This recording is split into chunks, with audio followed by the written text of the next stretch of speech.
In these uncertain economic times, you've got to do whatever you can to save money. One of our biggest expenses can be our cars, especially when unexpected repair bills hit. Not anymore. If you own a vehicle with less than 130,000 miles, is less than 12 years old, has a warranty about to expire, or even no warranty at all, you could stop paying for car repairs. Roadside assistance, towing, and rental coverage are all included. Don't wait for the next repair. Make one free call right now to see if you qualify. If your vehicle is less than 12 years old, has less than 130,000 miles, even if it's out of warranty, paying for car repairs can become a thing of the past. Call us right now and get your car protected before your next repair bill hits. Get protection and no more repair bills. Call 800-696-1030. Again, 800-696-1030. That's 800-696-1030. 800-696-1030. All right, folks, this is Rick Robinson with you. I want to tell you about some friends of mine from a company called Security Enforcement Specialists. When I ran my security agency for 12 years, I worked with one of these partners on a daily basis. He's been involved in this agency now, and with his other partner, they do have over 30 years of experience in the private security industry. If you own a business and you need someone to keep you or your customers or residents safe, then I highly recommend contacting Security Enforcement Specialists today. Give them a call at 405-703-1796. Again, that's 405-703-1796. Again, tell them Rick from K98 Talk sent you. Like I said, if you need the help, they are here for you. So make sure that you go look them up, check them out, and see what they can do.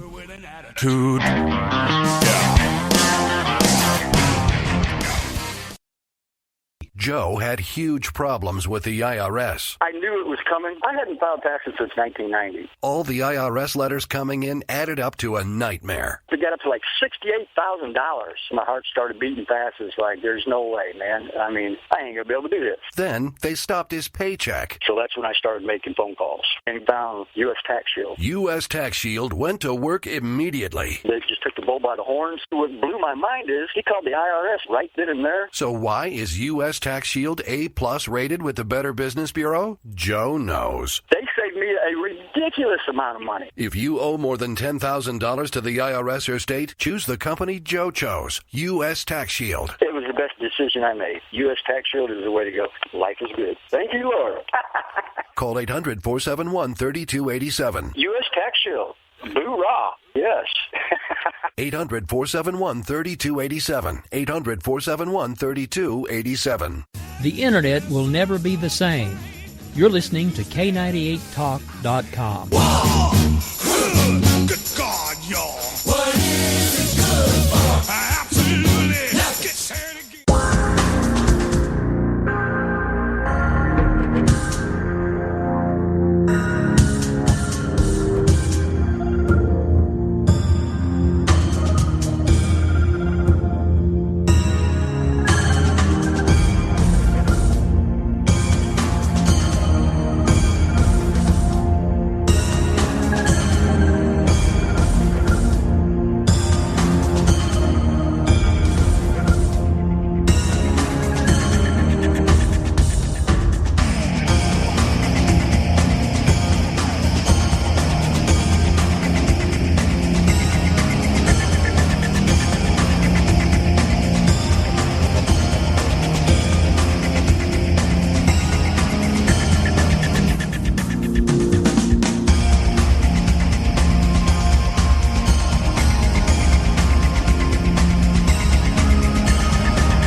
Good evening, good morning, wherever you may be around the world in the chat room. Maybe you're on the moon, on Mars, or underneath a flat earth. Wherever you are, I welcome you all. This is Late Night in the Midlands.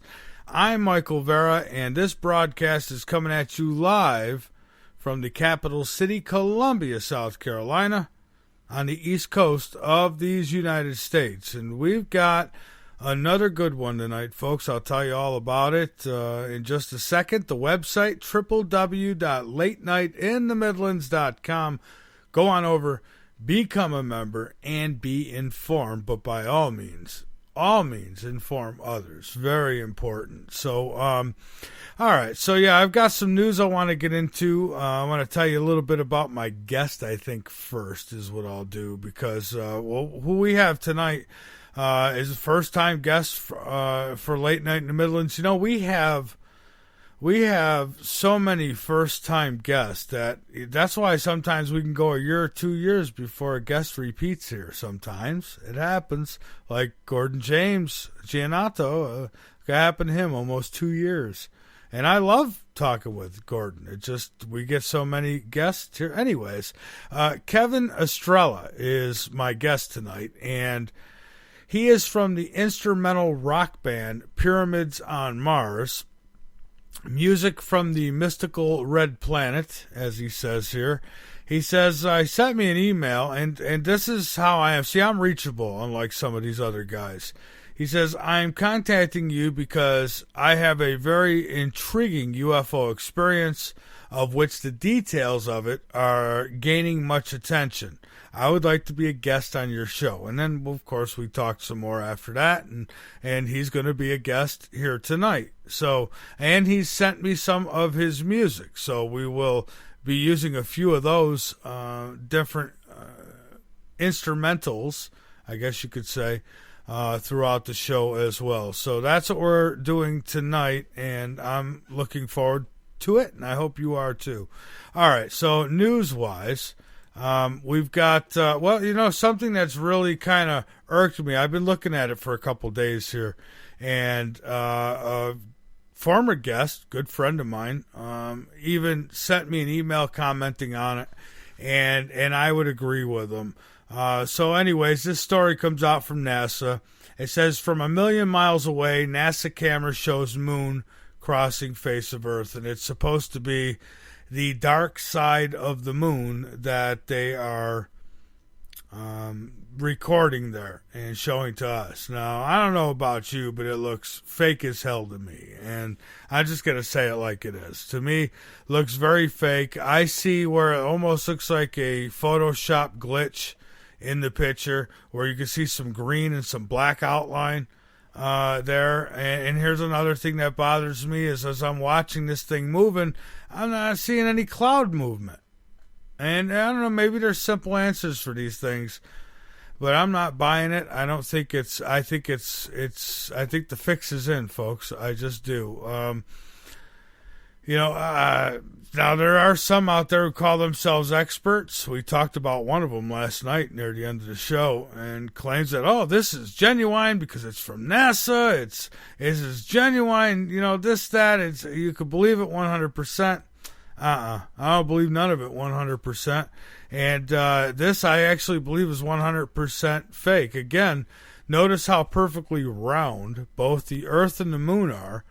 As we all know, the Earth and the moon are not perfectly round. Well, they look damn perfectly round in these pictures. Also, notice in the moving image that none, and I repeat, none of the clouds are moving on Earth. And you should see some movement, I would think, right? I would think. Maybe I'm wrong. I'm no expert, but it would seem to me.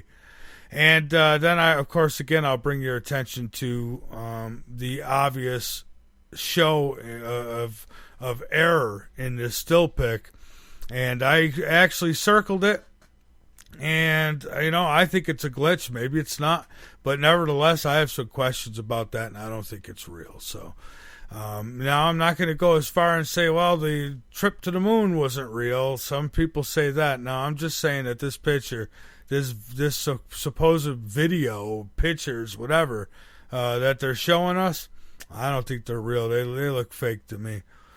The new yawn rate fixes distortions, it says. This came out of China Daily. The fix is in all right, is what I say, and that it is America who will find it impossible to compete with China, which is already happening, right? I mean, you look at Walmart. I read today, now I don't know how true this is, speaking of Walmart, I read today where somebody had picked up a notebook of some sort for back to school or something, and it had a Bible verse on it.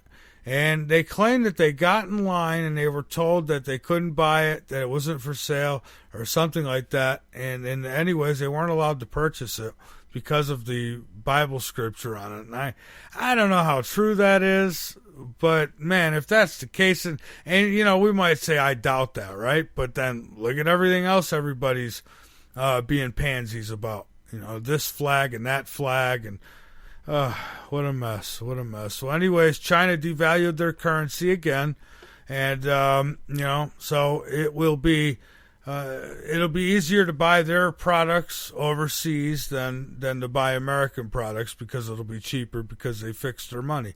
And I guess that's kind of what Donald Trump's talking about. You need somebody in there, you know, who wouldn't allow this. Fair trade, that ain't fair. All right, so inside job, it says here, EPA may have intentionally polluted the Anamis River. And the EPA spill benefits Obama's war against American energy.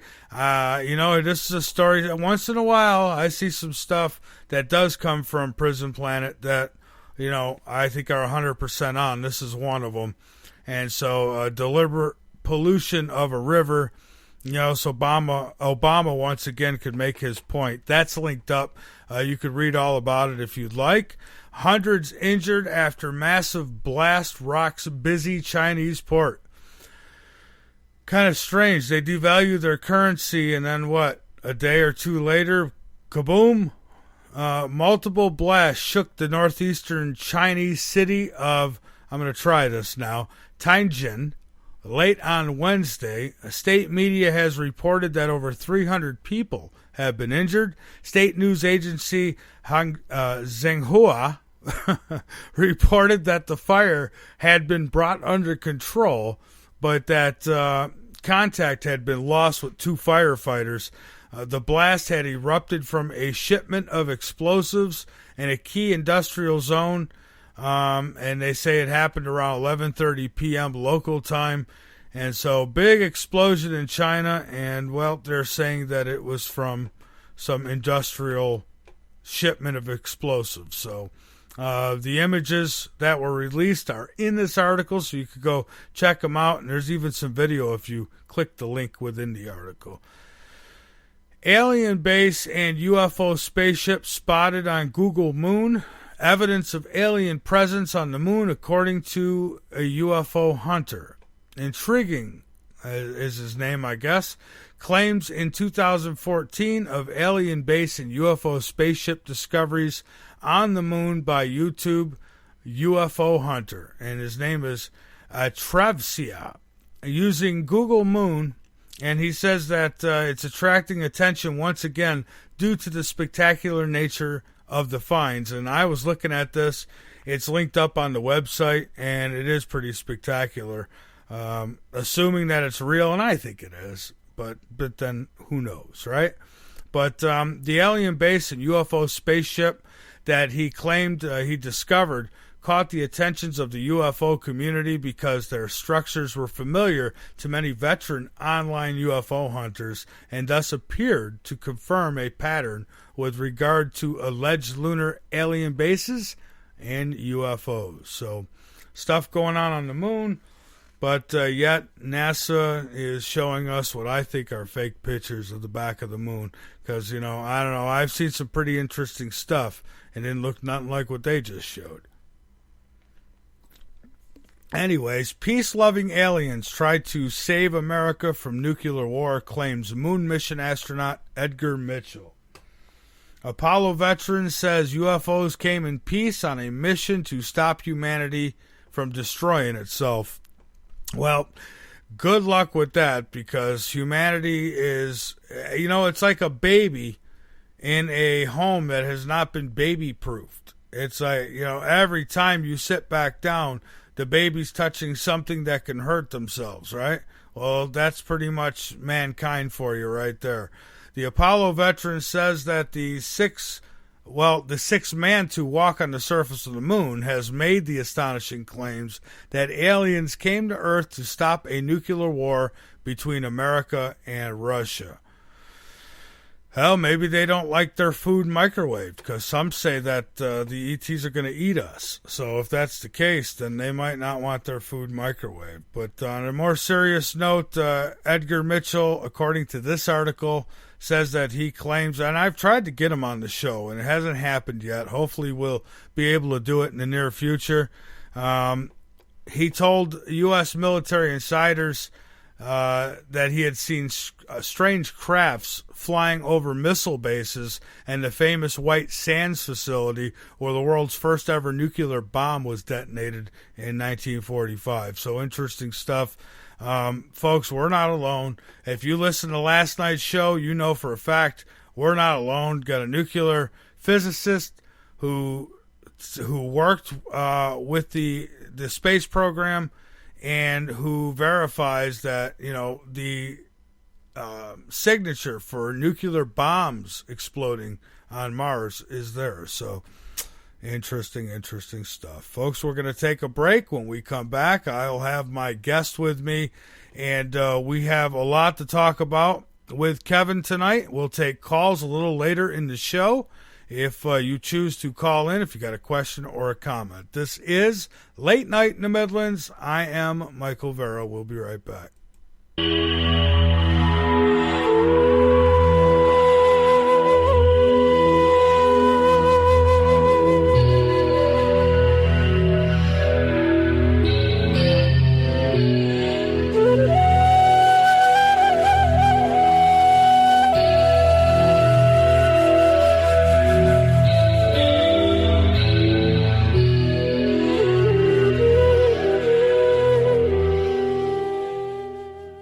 Hello, this is Dick Farrell, here to tell you about OxySilver. Legally available only through CureShop.com and HealthyWorldStore.com. Don't be fooled buying silver products from copycats and criminals. You've heard Dr. Leonard Horowitz and experts urge you to avoid deadly vaccinations and illegal operators selling stolen OxySilver and OxySilver copycats. You've heard experts tell you about suppression in alternative medicine and confusing propaganda in healthcare and the truth movement. Read Dr. Horowitz's book, Healing Celebrations, to learn how miracle healings can be made to happen through faith, prayer, and a pure diet. Get great immunity using vitamin C, D, and OxySilver, Liquid Dentist, GI Flora Pro, a top-shelf probiotic. Use Green Harvest as a great-tasting meal substitute for energizing organic nutrients and losing weight. And Zeolove, and natural clays for detoxifying your body. More advice, all these products and more are available from theCureShop.com. Including OxySilver, the world's most powerful silver hydrosol. Electro-energized to put risky injections, toxic antibiotics, and deadly drug pushers out of business. OxySilver is covalently bonded to water. Unlike any other silver product using the frequency of chlorophyll 528, what Dr. Horowitz explains is pure tone love, the universal healer. NASA originally developed covalently body silver hydrosols to keep astronauts healthy in space. Dr. Horowitz added the 528 frequency to NASA's formula and more. OxySilver works three ways to electrocute dangerous germs better than anything, far better than all leading silver products, and without any risk. OxySilver oxygenates and resonates with 528 for faster healing. So help save lives, putting drug lords and criminals out of business, and keep the LNM network broadcasting. Register for our free cooperative at healthworldaffiliates.com/4948. That's healthworldaffiliates.com/4948. And buy OxySilver and other great products in package specials at great discounts from theCureShop.com. Buy OxySilver, GI Flora Pro, Green Harvest, Zeolove, and Love Minerals at great discounts at CureShop.com. That's CureShop.com with two P's. CureShoppe.com. Or call toll free at 1-888-621-7611. That's 1-888-621-7611. Do it now. The L&M Radio Network and Late Night in the Midlands depends on you, the listener. Without you, there would be no us. So help us continue to bring you the best guests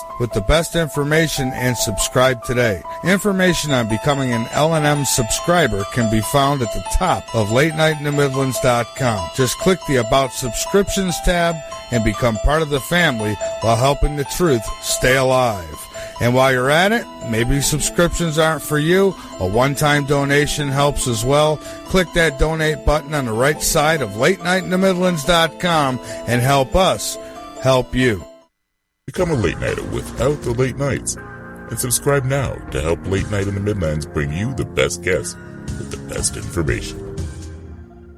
The L&M Radio Network offers a moderated chat room at www.latenightinthe.midlands.com. Just click the chat and listen page from the drop-down menu at the top of any page on the website, or click the Listen Live button at the top of the homepage at www.latenightinthe.midlands.com.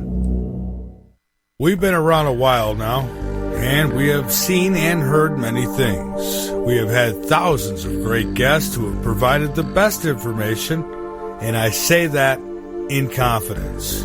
A whole lot has changed in media and information since growing up and listening to the best. Well, we're going to get in lots of trouble tonight, I suppose. It has made me want to be the best.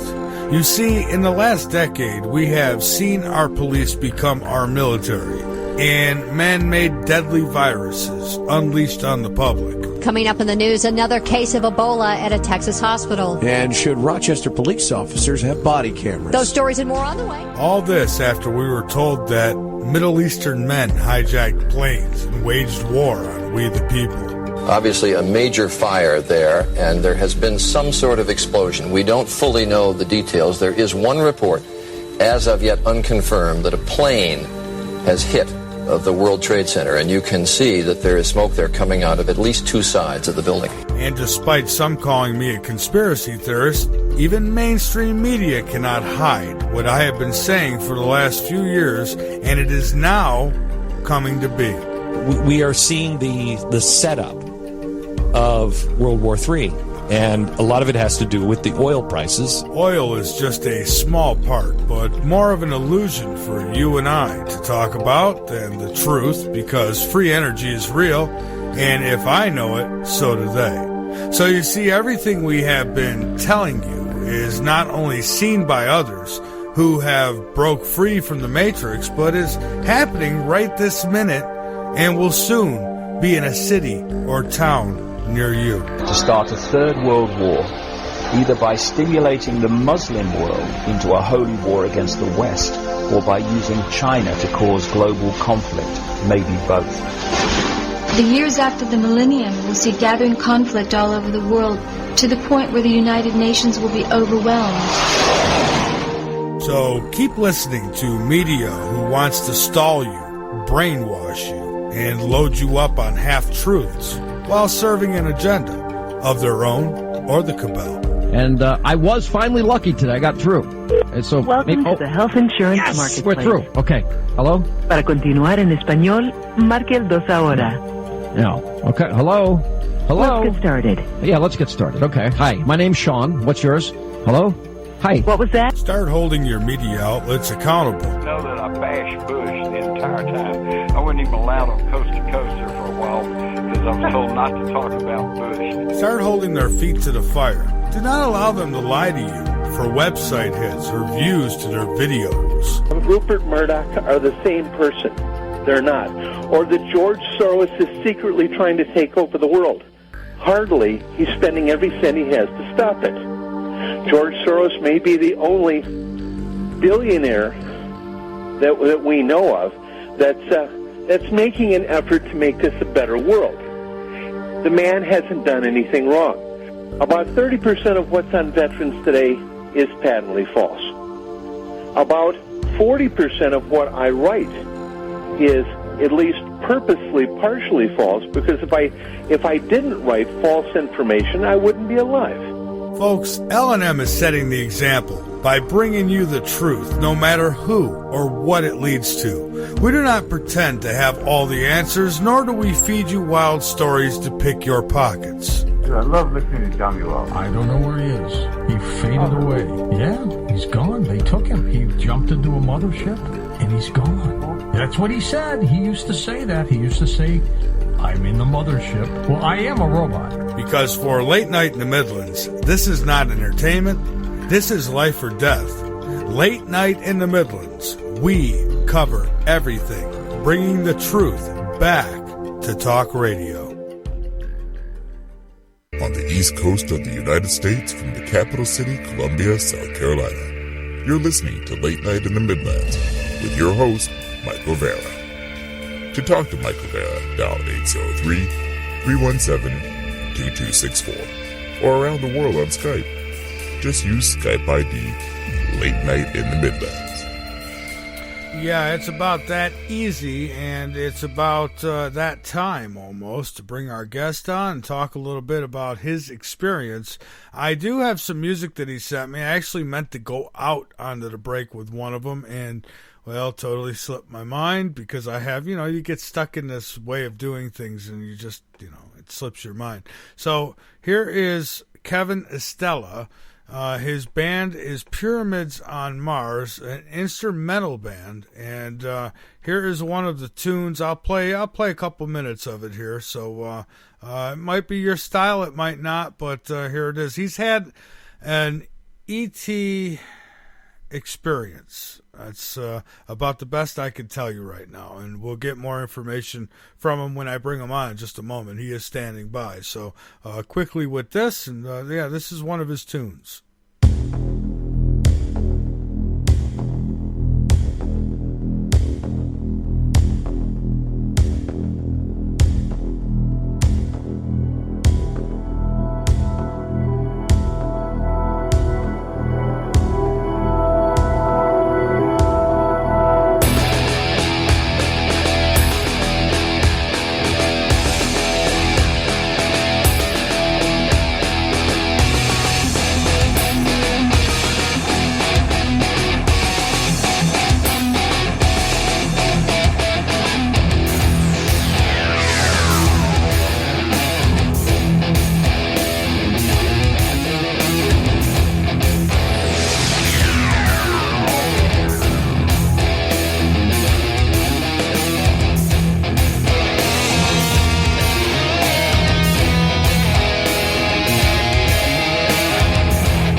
That is called Battle for Rome, and he's actually sent me the entire album, but I've got a few of them loaded up here for tonight. That's one of them, and then we've got a couple more that we'll use throughout the night of his, and let's bring him on because he is trying to get in now, so we're going to bring him aboard. Kevin Estrella, he is my guest tonight, and so here we go, folks.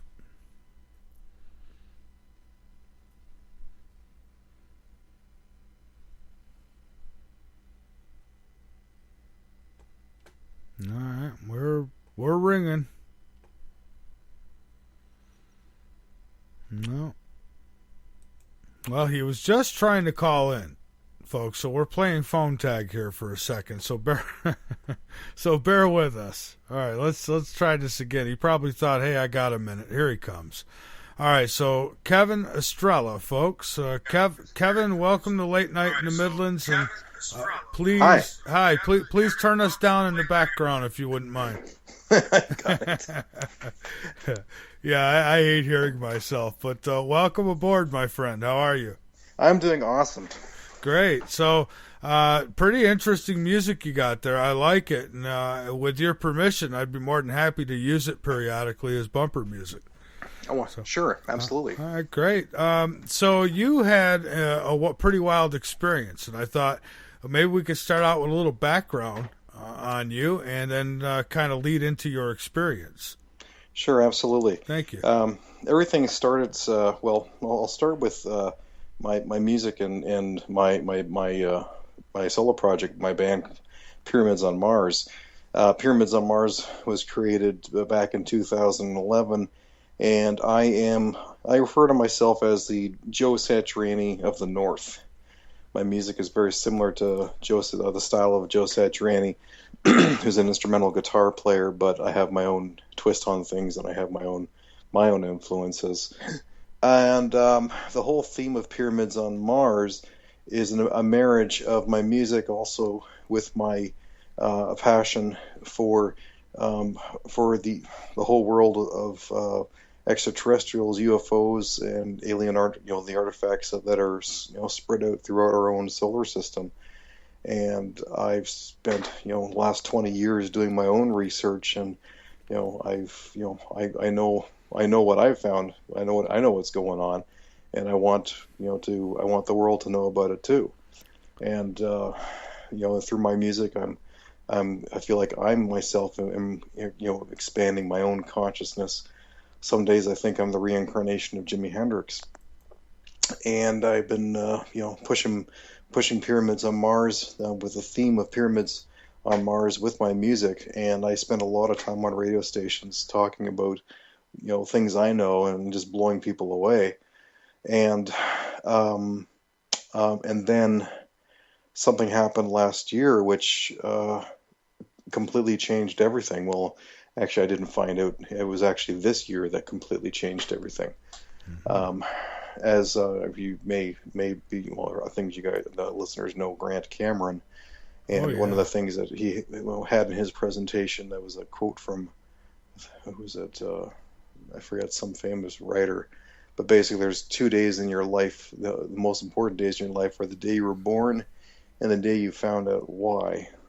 Well, I found out why when I went to the Alien Cosmic exhibition in Brantford in June, and I'll explain all that because it just it was just unbelievable. So, here I am. I'm promoting my band, and I'm raising consciousness through the media with my site and with my my knowledge of extraterrestrials and UFOs and what's on the moon and what's on Mars and everything. And then last year, it was August 21st, 10:30 p.m. I go out onto my deck, and I'm just looking south. And then almost like 5 or 7 seconds after I stepped out on my deck, I have this large tree on my right, to my right where my neighbors are. This object appears from right behind the tree. And it was only maybe a kilometer away and maybe a kilometer up in the air.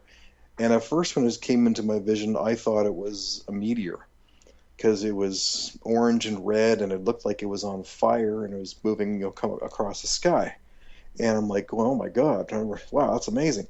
But then I realized, wait, this thing is going way too slow for a meteor. It's definitely not a meteor because it was going maybe the speed of a helicopter or a small plane. But then when it finally got full view into my sight after it appeared from behind the tree, I'm looking at it, and it was disc-shaped. And it was, as I said, it was glowing orange and red, and almost like tie-dye, and it looked like to be on fire because it had this stuff that was streaming around it, on top of it, and around it, and kind of trailing behind it. And I didn't know what I was looking at. And I was staring at it as it moves right across the sky, right across my backyard. And I'm going, what the F is that? And I didn't know what I was looking at because for 6 months I still couldn't understand what I was looking at because of the features of it were completely... Well, Kevin, what you just described is fascinating. It's kind of slapping me right now because a gentleman in our chat room actually posted, just before the show, posted a link to a video of a meteorite going by. And those are my exact comments, was that you know, it looked just like a meteorite going by, but it was going too slow to be a meteorite. Yeah. Strange stuff. Yeah. Well, what they finally realized, it was 2 weeks later, I was thinking there's something odd about what that looked like, and I can't put my finger on it. And then all of a sudden it hit me. My God, that object is two-dimensional. It was two-dimensional. And people are like, well, what do you mean by two-dimensional? I was like, okay, the best way to describe that is picture in your mind a solar eclipse. That's two-dimensional. It looks like a hole in the sky. Mm-hmm. It's got height, it's got width, it has no depth. That's what this thing looked like. So picture a solar eclipse, you know, with the sun kind of blazing behind it, turn that into a disc shape, color it orange and red tie-dye. That's what I saw in the sky. Incredible. Yeah.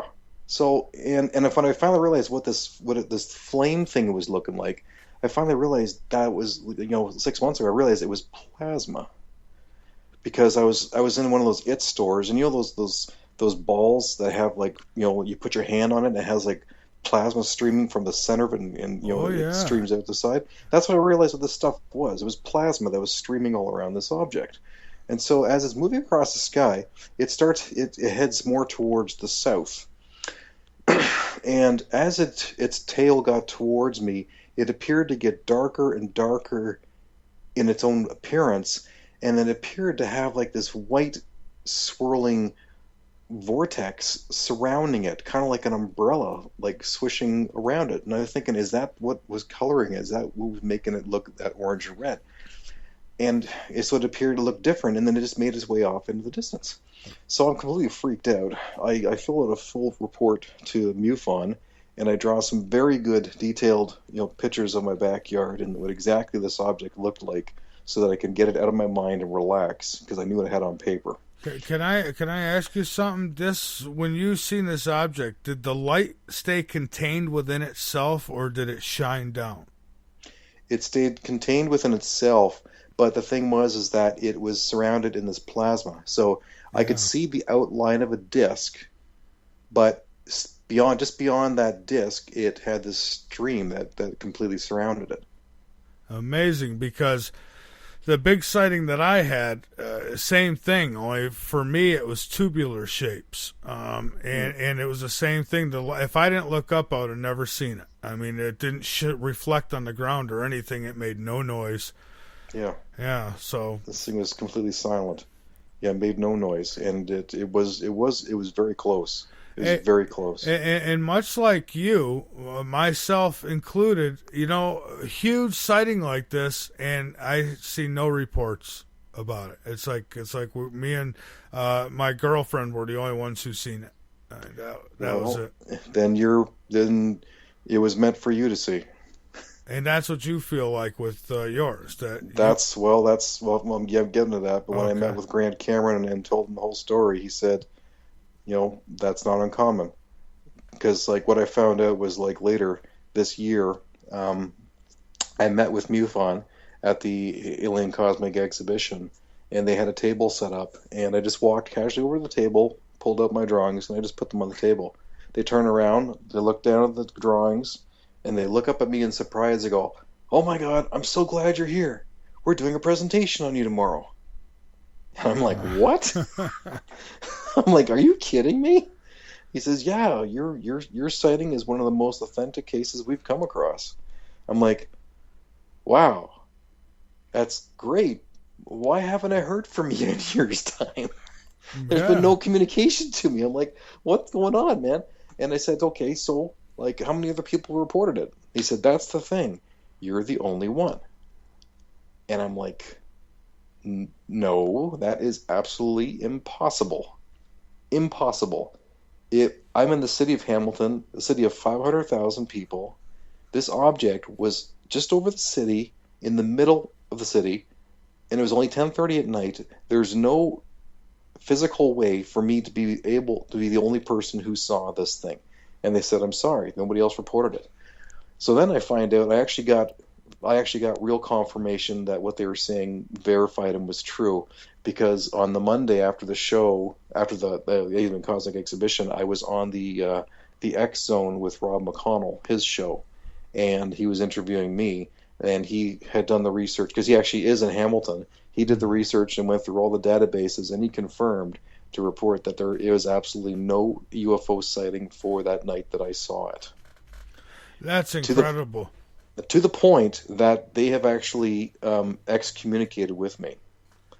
Their producer dropped me, saying because of the lack of evidence, we're not pursuing your story anymore. Oh, this was MUFON who said that? No, this is the X Zone with Rob McConnell. Oh, I see. Well, and this is what attracted me so much to your story as well, because it sounds so similar. I can relate because the same thing. I mean, I'm in Columbia, South Carolina. We're in the capital city. Yeah. And this thing is huge, football field size, maybe more, going over the sky at a very slow pace. It didn't look like, no meteorite, that's for sure. It was tubular. But it was the same thing. The colors were brilliant, and they were within themselves. They were contained, and you gave an excellent description, the plasma.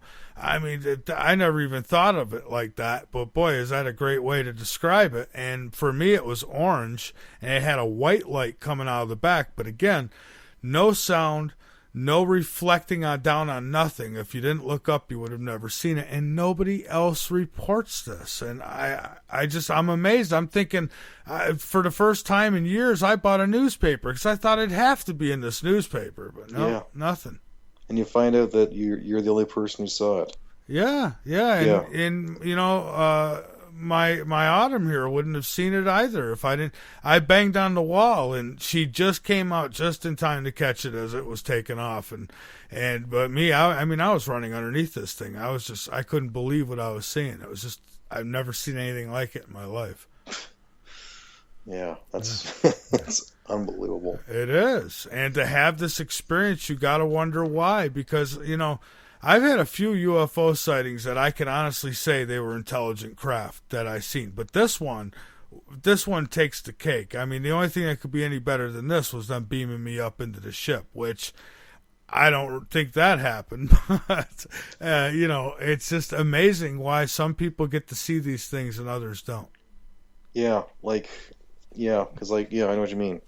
Because when I finally met with Grant Cameron, the thing that attracted me to the old, going to the Alien exhibition was, I looked it up. I looked it up because my wife told me that it was going on. I thought, oh, that's really cool. I'll check it out. I look online and I see, it has all the programs of every, who's talking and stuff. And I was immediately drawn to Grant Cameron because he was talking about it. And this is what it said. It said, aliens, consciousness, and musicians, and the connection. And I'm just like, oh my God, this is all about me. This is all about me. This is calling me. I'm supposed to go to this. I was just completely I felt like this is too coincidental. And so when I get to the Alien Cosmic Exhibition, I feel like I'm on a mission to find out, who I am. I felt like Clark Kent, honestly. And then when I meet with Grant, because I met him just before his presentation, I walk up to him and I hand him my CD, Pyramids of Mars. He looks at it, looks at me, says, "We gotta talk." I'm like, "Yeah, we do." And so he gave an amazing presentation on how many other musicians are in the game who have been, who are experiencers, who we have either met with aliens or have had contact, and are also getting downloads. Their music seems to be coming from another consciousness, and they're like just acting like mediums and getting all these downloads. And that's his presentation was talking about downloads, and I realized that I had some myself because one of my songs was actually given to me in a dream. The song Dream Division on my CD, the first song, I didn't actually write that song. I was given to me in a dream. And Grant actually has that noted in his new book that's coming out called Inspiration. And what happened in this dream was I dreamt that I was watching Joe Satriani being interviewed by a reporter, and he was sitting at a mixing console, and they're asking, he was talking about he has a new album coming out, and they're asking, well, can you play us anything? He says, yeah, I got this new tune that I'm working on, I'll play it for you, and starts playing this song. And it's that song that it's a Dream Division because when I listened to the song, I was like, man, this sounds really cool. I wish I could write something like that. And then I realized I'm in my dream. Wait a second, I'm dreaming. This song hasn't been written. And so I wake myself up and I write all the tracks out and then I record the song. Incredible. So it was given to me in a dream. Honestly, I didn't write it. Oh, I believe you. I think a lot of great works come in the dream state. I think that it's great for solving problems too, as I've found. Sometimes you go to bed with the worst problems on your mind, and you wake up and you have all the answers. So I think the same thing works with that. It's probably what your subconscious worked on while you were sleeping, and it's amazing how that works. So you feel that was given to you. Yeah. Well, what Grant said with his research, what he's concluding is that it's more than that. It's like there's a whole right brain, left brain thing that's going on, and the left analytical brain keeps the creative right brain from functioning, doing what it's supposed to do, and the majority of all of our creativity, our consciousness, our ESP, our connection with God, with oneness, all comes from our right brain, our creative brain. And this is where all this stuff comes through. And, he talked about savants and how savants can, multiply, take a 14-digit number, multiply by a 7-digit number, and within seconds, these savants can come up with the answers. And it's not like they're sitting there calculating. It's like that the answers just come to them. And it's this consciousness thing, and that's what Grant is finding, is that this whole UFO alien experience is all about consciousness, and us coming to a new level of consciousness in our evolution. But wouldn't it seem that there's maybe some kind of race of ET out there that really doesn't care about our advancement? And I ask this because I had a nuclear physicist on last night who spoke about, and he worked with the space program, spoke about the readings they got back from Mars that would indicate nuclear bombs going off there. And I'm thinking either there was a civilization there that destroyed themselves, kind of like we're on the way to doing, or there was somebody out there who didn't like something and that was going on and destroyed them. So somewhere there's some hostility, and it might all come back to us, I guess. I don't know. No? I don't think that these beings are here to. I mean, they've been here for a long time, and if they wanted, if they wanted to do something nasty to us, they could have done it a long time ago. I mean, and listen, I think that there's good and bad in everything. So I mean, you're right. I'm sure that there are some good ones, but what kind of, I won't say scares me, but kind of worries me a little bit is the fact that if you look at Mars and you take serious what some of these out of the box researchers are bringing to our attention, and that is the fact that there's traces of nuclear explosions there, and structures that seem to be there, like the face and the pyramids, and how these things seem to have been built so somebody would see them from the air, someone would see them from above. Yeah. And so I don't know, that tells me that it might have been, some communication going on for a while, and maybe they felt the same way and said, oh, they've been here for a long time and they never did anything. But I don't know. I say the same thing, though. If they've been here this long, why have they waited so long to destroy us? I agree, but who knows? Maybe they've got a plan. I think they do have a plan, and I think that a lot of stuff that Grant was talking about made a lot of sense. And the stuff that he's been researching, and he's been doing this for 40 years. I mean, he's talked to many experiencers who have been on board the ships, and they've been allowed to fly it. And he's like, well, how do you fly a UFO? And they said, well, there's no wheel there. You fly it with your mind. Your mind, yeah, that's what I've heard. And that's what he said when he got his download, and finally everything made sense to him, that this is all a consciousness thing. That these beings are telepathic. Everything is connected. It's all about oneness. And I think we're on the verge of our own species of breaking and tapping into this holographic consciousness, this holographic memory. Because I know that I have ESP I've tried to downplay it, a lot, but then, something, I downplayed it because so many times, like these things will happen where I'll think about somebody and all of a sudden they'll call me or I'll call them and they're saying, oh God, we're just talking about you, and all this kind of stuff. But then the time that really hit me at home was I knew when Robin Williams died, because I saw him die in my mind the day that he died.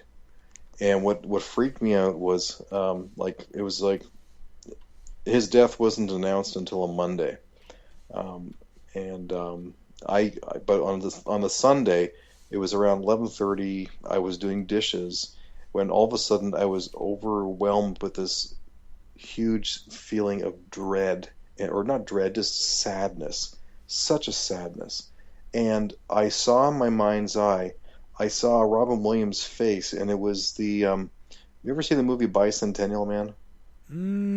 I think I've seen bits and parts. I'm not really good with the movies, but... Okay, it's where he plays an android who lives for like 250 years. Okay, yep, I saw that. See, it's the titles. I'm as bad with titles as I am names. Okay, yeah. And the last scene is where he wants to die with his wife because he's tired of living and outliving his loved ones. Right. And he's just lying there on his bed with that sad smile on his face, and the camera's just panning away as he's dying. And I saw that in my mind's eye. I'm thinking, oh my God, I really got to watch this movie right now. I really got to watch this movie. I felt so compelled. I got to see this. I'm just, And then it was, it wasn't Monday morning I found he died. It was Monday night or Monday evening night.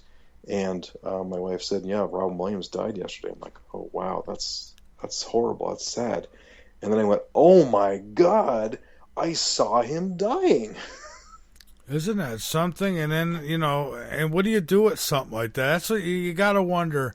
Why are you given something like that? What were you supposed to do with it? I mean, it's almost like, torture.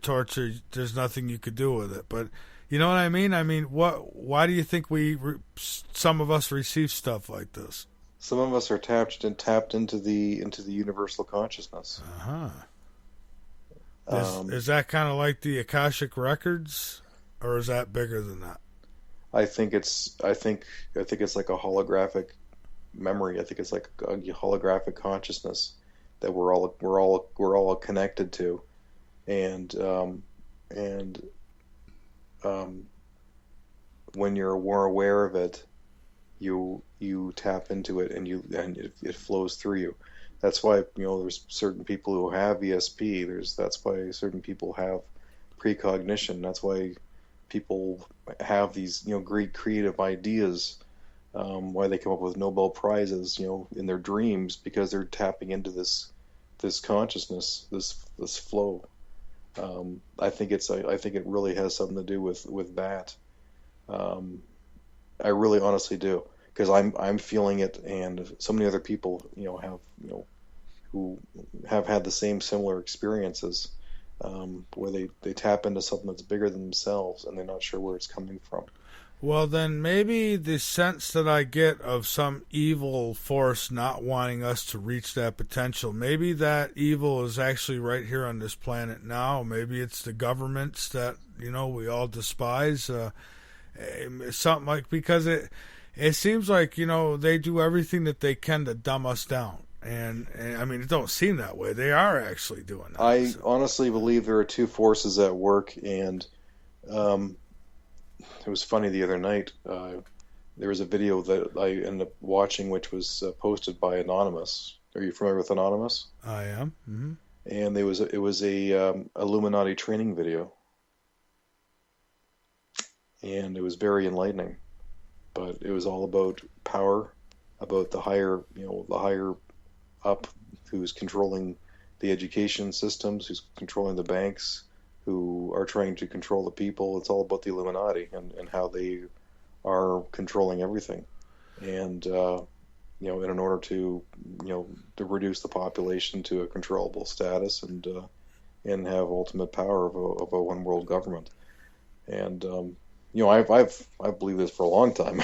In fact, actually, one of my songs I wrote is called "Order of the Freemasons," and if you listen to that song, it's dark, it's terrifying, And there's no lyrics to the song, but when you listen to it, you'll feel the tension. It's a very disturbing song, and that's how I feel about the Illuminati. That they're a evil that's trying to, it's all about power for them. See, and I feel that way too. And the reason I say that maybe this Illuminati or whatever it might be is an off-planet thing, and I say this because we're human beings, and yet we're spraying our skies with toxins, we're poisoning our food, we're poisoning our water, and I'm thinking, are we really, can we really call ourselves an intelligent species when we do something like this, or is it beyond human? Is it something else preparing the planet for them? That's why I ask these questions, because I just can't imagine. That'd be like me and you we're in house arrest. We can't leave the house. We're locked in, and so then we start it on fire while we're in it. We can't get. Because that's pretty much what we're doing here on this planet. We're starting the house on fire, and there's no way out. Yeah. I know. I sound like gloom here, but I think the darker times are coming. I do think darker times are coming. Yeah. We just have to be very cautious and very careful. I agree. So tell me more about your experience and what you think it all means, and what Grant had to say about it. Well, I got a chance to finally meet with Grant on the Sunday, and he had actually gone to go see the MUFON presentation and saw everything that they presented on me. So he was already, he already knew what was going on. So he said, "Come have lunch with me." So I'm like, "Okay, cool." And so I sit down and I tell him the whole story. And I said, "How can it be that I'm the only person who saw this thing?" And he said, "Kev, this is not uncommon. The same thing happened to John Lennon." I'm like, "Really?" He says, "Yeah. In New York City, he saw a UFO, and he said it was close enough he could throw a brick at it. And he was screaming and yelling at all his neighbors. And he says, normally there's always somebody there. He said it was like the city was shut down. Like all the lights were out. It was like nobody was around."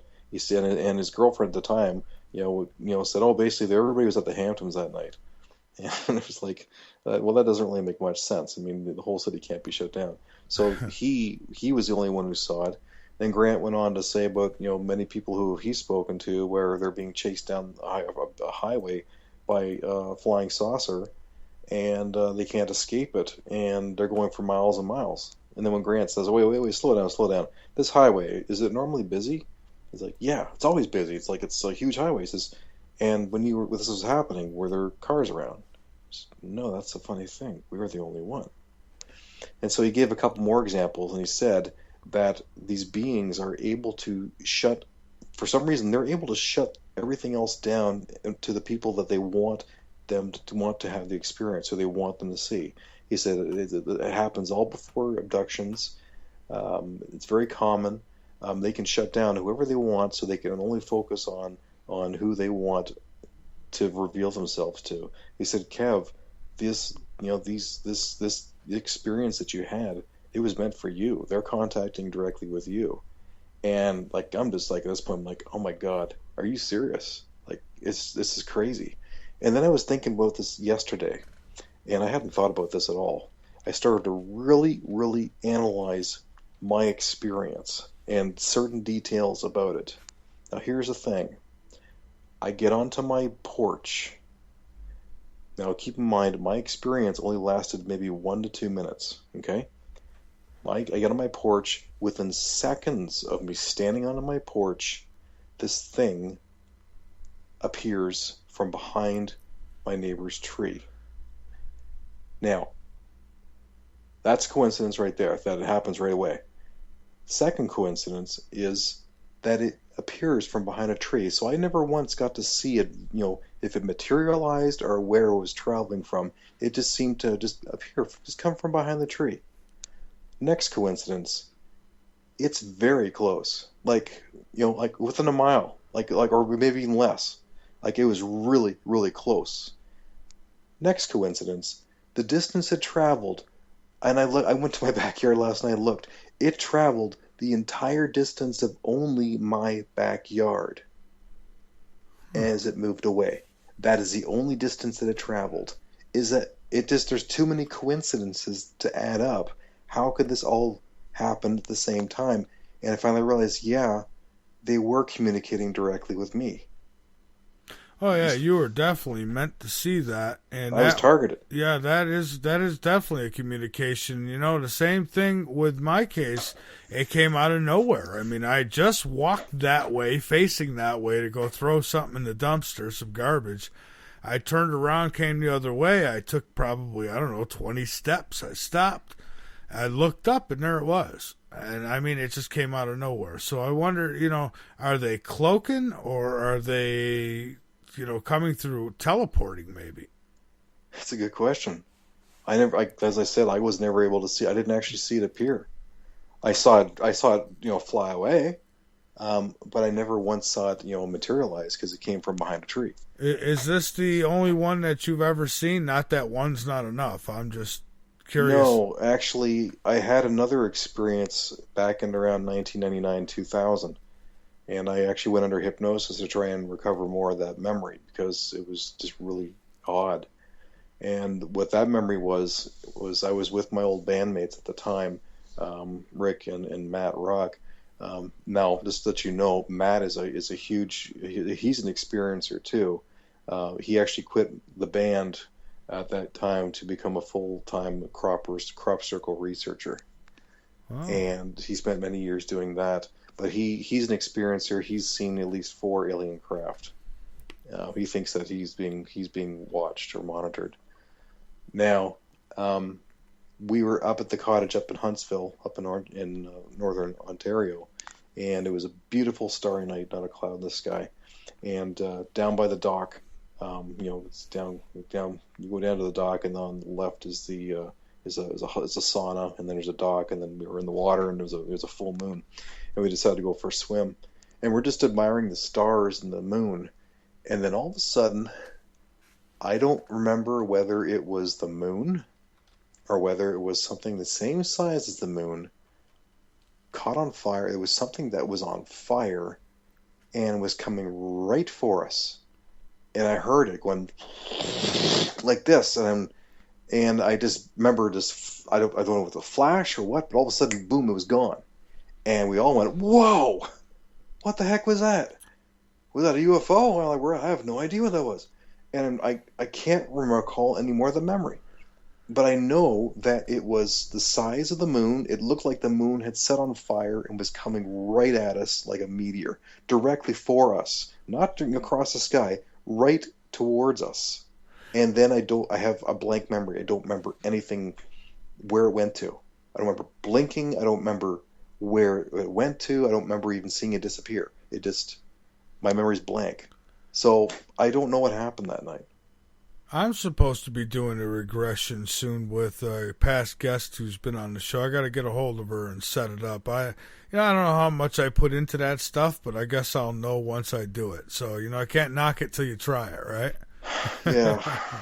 Yeah. Yeah. So, I've seen back in 97, I was sitting out about 2:30 in the morning, and I was looking down. I forget if I was looking at a phone or what I was doing, but I was sitting out there having a beer. I knew that.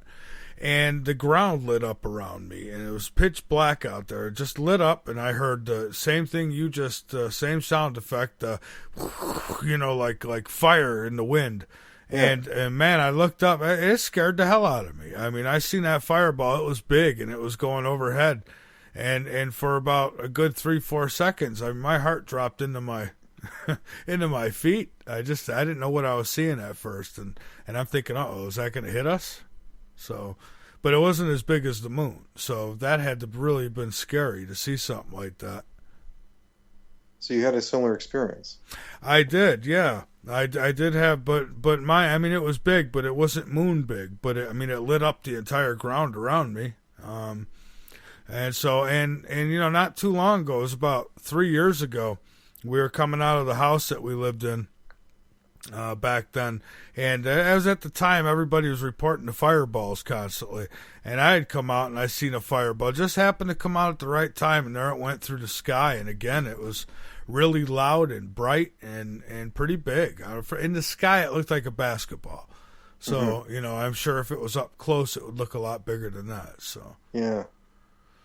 So crazy stuff. So what do you think it all means? You think that they want us to reach a certain consciousness and Well, I finally realized that they want me to continue to do what I'm doing, and I've been given their blessing. That's what this is all about. The music, or talking about it, or both? The music and how I'm presenting everything. Yeah. I see. You know, I guess my experiences have led me to do what I do today, because I've always had an interest in this stuff. But, you know, the big UFO sighting that I had, and I say UFO because that's what everybody says, but I can tell you what I seen was intelligently controlled. There was no, you know, it wasn't just some freak thing. I mean, there was some intelligence behind it because of the way it moved and just the mechanics of it. But I mean, it looked like it was just looked too perfect, to be honest with you. Yeah. So amazing stuff. Yeah, and what I saw was the most beautiful thing I ever saw in my life. I agree. I've never seen even anything to describe what I saw in any movie, or you know, in physical. Not even anything on YouTube. I've never seen anything like what I saw. No, there is nothing like a close-up sight. I mean, there's nothing could take the place of that. It was, I mean, even to today, I wish that I had it on video. I really do, because I would love to keep going back and watching it again. And unfortunately, I didn't have a camera in my hand at the time, and I was afraid to go inside because I was afraid to be gone if I did. Yeah. And you know, I may never see something like this again, so there's no way I was going to pass up this opportunity. And to this day, I think back and I punch myself in the mind. I'm like, I cannot believe this happened.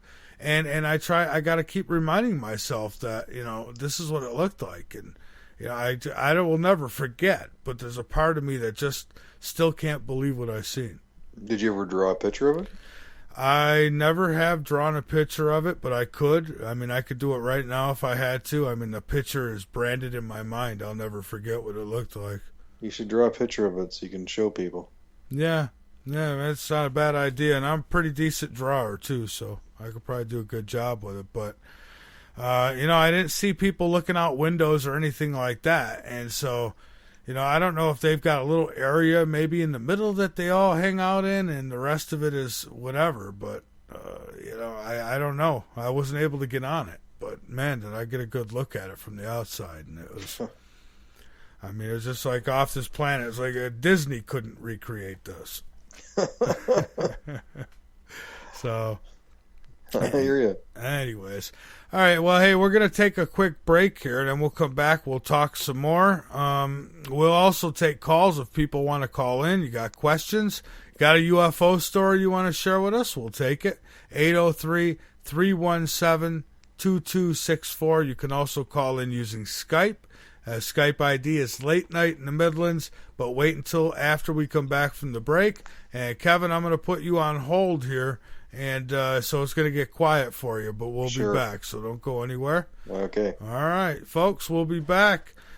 Kevin Estrella, he had a UFO experience. He believes that it was meant for him. He believes that it is, that there's communications going on between him and these, whatever they are. What are they?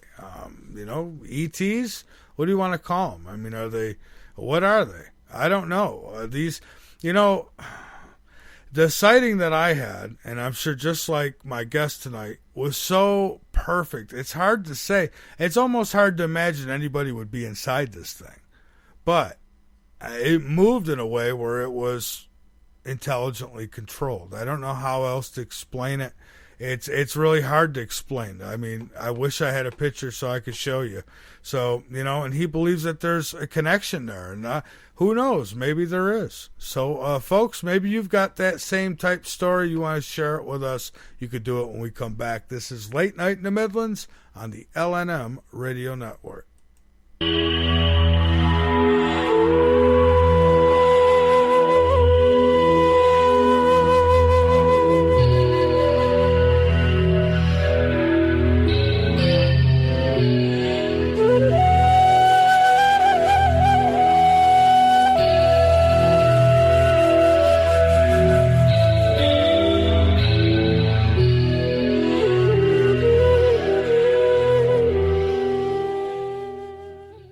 want the truth? Late Night in the Midlands knows you deserve it. That's why we make it easy for you to listen at www.latenightinthe.midlands.com. Go on over, become a member, be informed, and by all means inform others. Folks, we're not your average radio show. We cover everything. Late Night in the Midlands on the LNM Radio Network. Hi, I'm Joshua Vera, and I wanted to inform you that Late Night in the Midlands is offering limited on-air advertisement. With 30 and 60-second spots available, or inquire about placing your banner ad on the LNM website. Or go ahead and package a deal, but either way, get the attention you deserve and join the LNM family. Contact us at mv@latenightinthemidlands.com. Again, that email is mv@latenightinthemidlands.com. Hello, this is Lisa Marie, here to tell you about Oxy Silver, legally available only through CureShop.com and HealthyWorldStore.com. Don't be fooled buying silver products from copycats and criminals. Use 528 Superfood as a great tasting meal substitute for energizing organic nutrients and losing weight, and Zeolove and natural clays for detoxifying your body.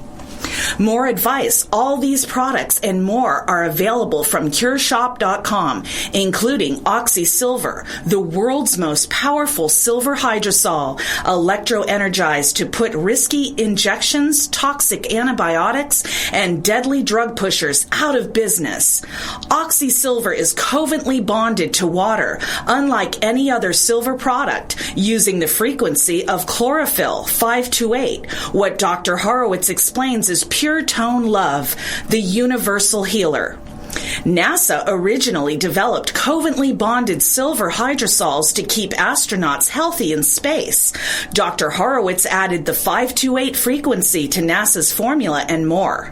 Oxy Silver works 3 ways to electrocute dangerous germs better than anything, far better than all leading silver products, and without any risks. Oxy Silver oxygenates and resonates with 528 for faster healing. So help save lives, putting drug lords and criminals out of business, and keep the LNM network broadcasting.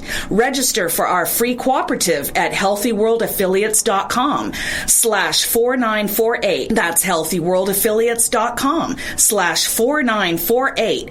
And buy Oxy Silver and other great products in package specials at great discounts from theCureShop.com.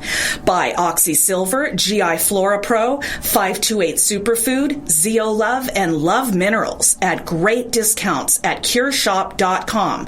That's CureShop.com with 2 P's. Cure Shop. Or call toll free at 1-888-621-7611.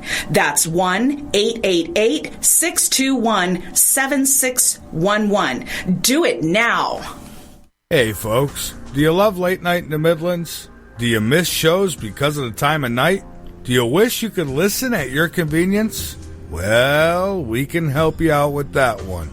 Become a late nighter without the late nights and subscribe. Become a late nighter for just $5 a month. That's right, $5 a month for the paranormal, the unknown, the known, but most important, the truth.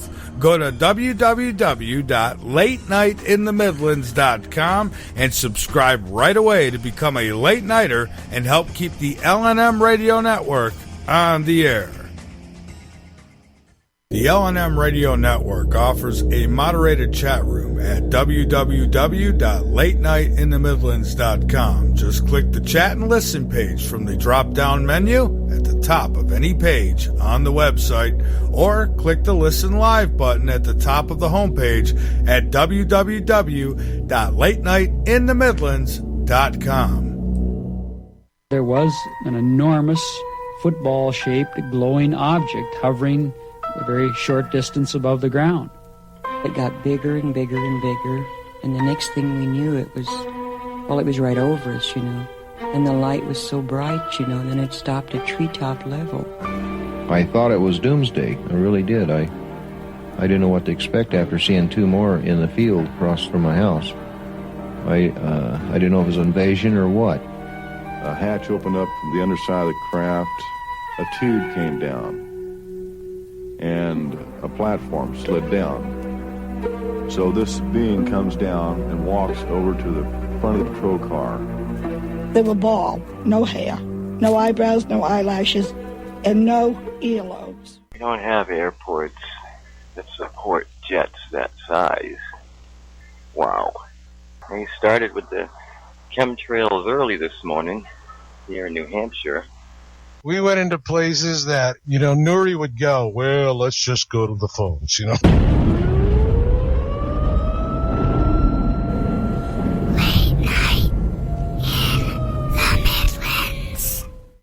On the east coast of the United States from the capital city, Columbia, South Carolina. You're listening to Late Night in the Midlands with your host, Michael Vera. To talk to Michael Vera, dial 803-317-2264 or around the world on Skype. Just use Skype ID Late Night in the Midlands. And we are back. This is Late Night in the Midlands, just like Smith told you. And Kevin Estrella is my guest tonight. And here's another one of his tunes. Again, an instrumental. The band is Pyramids on Mars. I'm sorry. And he sent me some, and so I'm going to share it with you. We'll get back to the guest in a moment. But here's another one of his tunes, Dream Division.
So there it is, Dream Division, and I played a little more of that because what I want to do really quick before I bring my guest back is, well, you know what? I'll save it for the end of the show. Remember the old prediction thing that I did the other night? Yeah, well, tomorrow is the deadline for the first prediction? We don't need to wait till tomorrow. I already got it. So, because Dr. Rivera has done it again. Anyways, the website is www.latenightinthemidlands.com.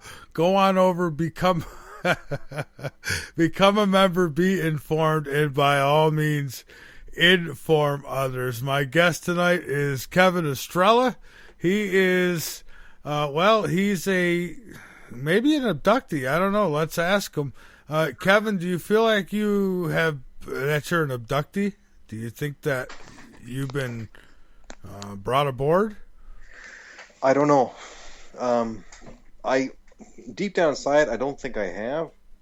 But I don't really know because when I went under hypnosis about that first sighting, at the cottage, I couldn't recall anything more of what happened after that.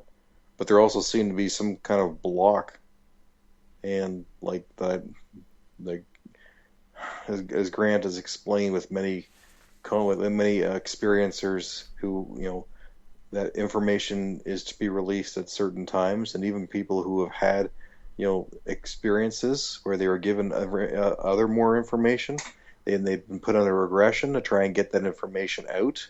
It's like even under certain regressions, they will not still release the information. And they're not allowed to remember until it's time. And that's a big thing that Grant has, talks about is regarding a lot of strange abduction cases where people, some similar to what I saw, where it was 4 guys who were on a canoe and there was a light that was across the lake coming through the forest, and they thought they had escaped this light, and because they found themselves back on the shore and they're all fine. 12 years down the road later, all of a sudden, 3 of them, all of a sudden started having nightmares all at the same time, and they all were basically awoken, and they all went into regression, and they all had the same experience 12 years ago. Because they were all together, but they was all confirmed, that they all were, had the same experience. So it's like these multiple coincidences where it's like they're awakened where they're supposed to remember. Well, let me ask you a few questions here. One, before this incident, or even now, were you a very religious guy, or just a spiritual guy, or any of that? I mean, has this shooken any of that for you? I'm actually a very devout Catholic. There was a 10-year period where I turned away from the church from 2000 to 2010. It was probably the darkest time of my life spiritually. But I came back to the church, and because I had completely lost touch with music. In fact, actually, at one point I did quit music entirely and almost sold all my equipment because I had one child, and then shortly afterward we had twins, and then my life just didn't belong to me anymore, and I couldn't play. I didn't know how to write music anymore. I wasn't creative, and I just gave. I was going to give up, but luckily I didn't, and I asked God and I asked Jesus for direction to come back into my life and my light, and they gave me back all my creativity instantly, and it was like then all of a sudden Pyramids of Mars was born, and I just I've never lost that creative again. So you asked and you received. I asked and I received. He gave it to me like that. Amazing. Now, what's your thoughts on the afterlife? Because I'm kind of wondering if this does anything to any of those ideas that you might have had. I mean, what do you think happens when when our body finally quits on us here? Honestly, we're all told that we go to heaven and stuff like that, but I think it's a lot more complex than that. Yeah. I got this feeling like that we will be born again. Well, you think the ETs are involved in something like that, where they might say, "Hey, hop on, you're ready," like they dropped us off for this lesson? And I mean, I don't want to say they're God or anything, but I don't know. Maybe they're part of that whole they've reached that higher consciousness, so maybe they. Yeah, honestly, it's hard to say. I mean, maybe in a next life we'll end up on a different planet, learning, learning what we need to learn, reaching higher levels of of dimension. Maybe that's how it works, I think, me personally, I think that when we do die, or when physically die, I think that, I think we're going to be amazed when we get to wherever it is. And I'm not saying it's going to be heaven with, gold sidewalks and all that, but I think it's going to be a lot different than what people thought. But I think everyone's going to be happy about it. Because, I've had an experience with the other side. I'm no psychic or anything like that, but I had an experience like that, and it tells me there is something over there, and that it seems most people are happy, and then there are those miserable ones who, I guess, haunt the place for whatever reason, and this is true stuff. It happens because I've experienced it, so it's crazy, and I think there's so much that's unknown that when we do get to the other side, we're gonna kick back and just laugh and say, that's what it is, Yeah. Yeah, I think so. Yeah, I hope so. So this UFO experience for you hasn't shattered your life in any way? I mean, some people it totally changes their life, but for you, has it been positive? It's been huge positive, because I feel now like I've been given the blessing to do what it is that I wanted to do, or that I felt I need to do. And what I mean by that is, in my music, I've reached different states of consciousness, and how I feel and how I express in the guitar. And I have to block out a lot of other musicians, because a lot of musicians, I don't feel their energy. I don't feel the music, because a lot of technical players out there. But I'm focused on what I feel and what I'm bringing out. And as I said, sometimes I feel like I'm the reincarnation of Jimi Hendrix for the energies that I tap into. And I remember the day that I reached enlightenment.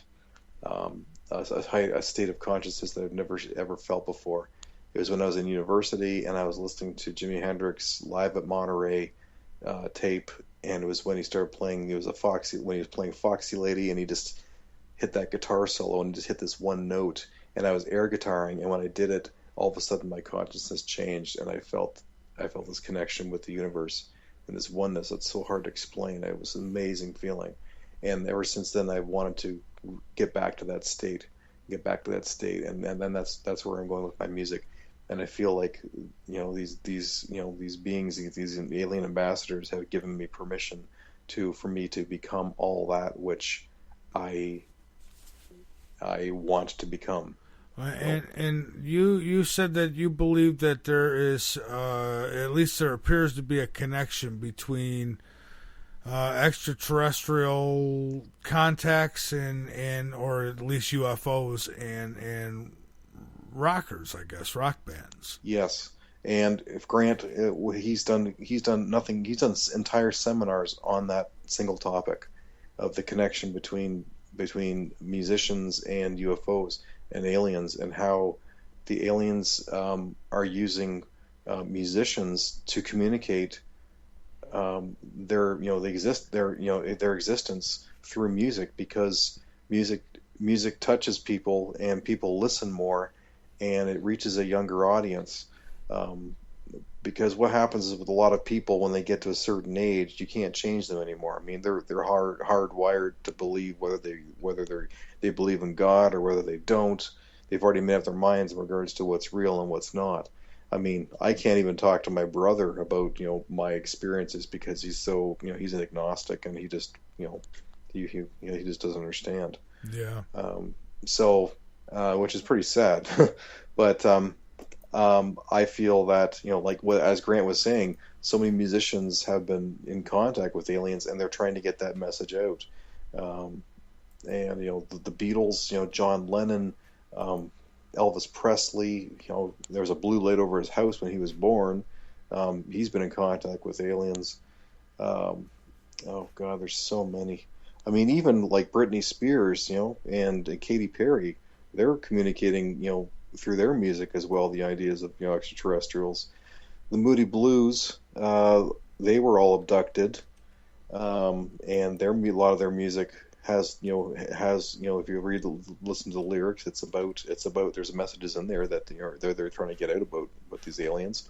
And in fact, actually, they found out that they all knew each other before they were born, and it was agreed upon that they were going to create music together in that life. And other stuff, other people Grant has spoken to have done research, who have a lot of backing data supporting this notion that before we were born, we basically made decisions in regards to who we were going to interact with in our new life. It's like it's already pre-planned. It's so weird. It's so I've had screwed some up. tell me that we actually interact with maybe the same souls each time, or we play different roles or something. And I guess we'll find out one day. I don't know exactly. All I know is that my mother had come back to me. She died in 2001. In 2004, she came back to me, and she looked like she died when she was 64. And she didn't look a day over 30. Did I lose my? No, I didn't. Okay. And yeah, she didn't look a day over 30. And, so that tells me that, I don't know, but then I've had some tell me, well, demons come back as your loved ones. And no, because if this was a demon, why would a demon tell me there is a God? Because this is what my mother told me. And it wasn't a dream. It really happened. It was an out-of-body experience where she had connected with me, and and I know it was real. It's not because I want it to be real, but it just was, and I can't prove it to anybody, nor do I want to. But so I don't know if that's the case for everybody. I mean, do you get to pick? I've had psychics tell me that we choose, if we want to be here, and what scenario we want to take and who's going to be our family. And I think, well, then why does a child choose an abusive family? Say, well, that's to spare somebody else from it. And I mean, that's really noble and all, but I mean, what's the real reason? Yeah. I mean, well, yeah, like I know what you're saying, and, in Grant's presentations, he's talked about. Huh. I don't know what keeps going on here. Let me hold on a second here. Let me call you. All right, there we go. Let me call you, Kevin. There we go. We got you back. Yeah, I figure let me call you because we're getting calls, and when I try to take the call, for some reason it's cutting you off. Oh, okay. So, but yeah, go ahead. I'm sorry, you got cut off there. Yeah, I think there could possibly be truth to this. Grant says that that we choose our parents, we choose who we're going to interact with before we're even born, and he refers to it very much like Shakespeare. All the world's a stage, and we are merely players. We have our entrances, we have our exits, and we play many roles. He says this is what our lives are like, and he said this many times because I've listened to a lot of his stuff. Yeah, he was just on Art Bell's show. I don't know, a couple of weeks ago it might have been now, and I listened, and and he talked about how he had smoked pot, and people were giving him hell about that, and I think it's all creators. They found what's his name there. They found pipes in his house that actually had pot resin in them. I don't know, maybe Ira knows. What the heck is going on here? Every time. Hold on, let me. I don't know. This is not good. Every time I try to take a call, we keep getting knocked off. Yeah, I'm not sure why. Well, actually, what Grant was saying about he was talking about LSD, and he says that LSD is the gateway to seems to be the gateway to our real creative self, because what it does is that it instantly shuts down the left brain so that the right brain is able to create and be in that creative state. And he says, like, many, like the inventor of Google and many other computer, inventors like Steve Jobs, give a lot of their credit to their LSD days where they, spent time in this different consciousness and saw this stuff. Yeah. No, yeah, it's quite possible. We're going to try and take a call one more time here. I might lose you again. We're trying to figure this out. I don't know why it's doing that. No, let's see here. No, and it knocks them both out.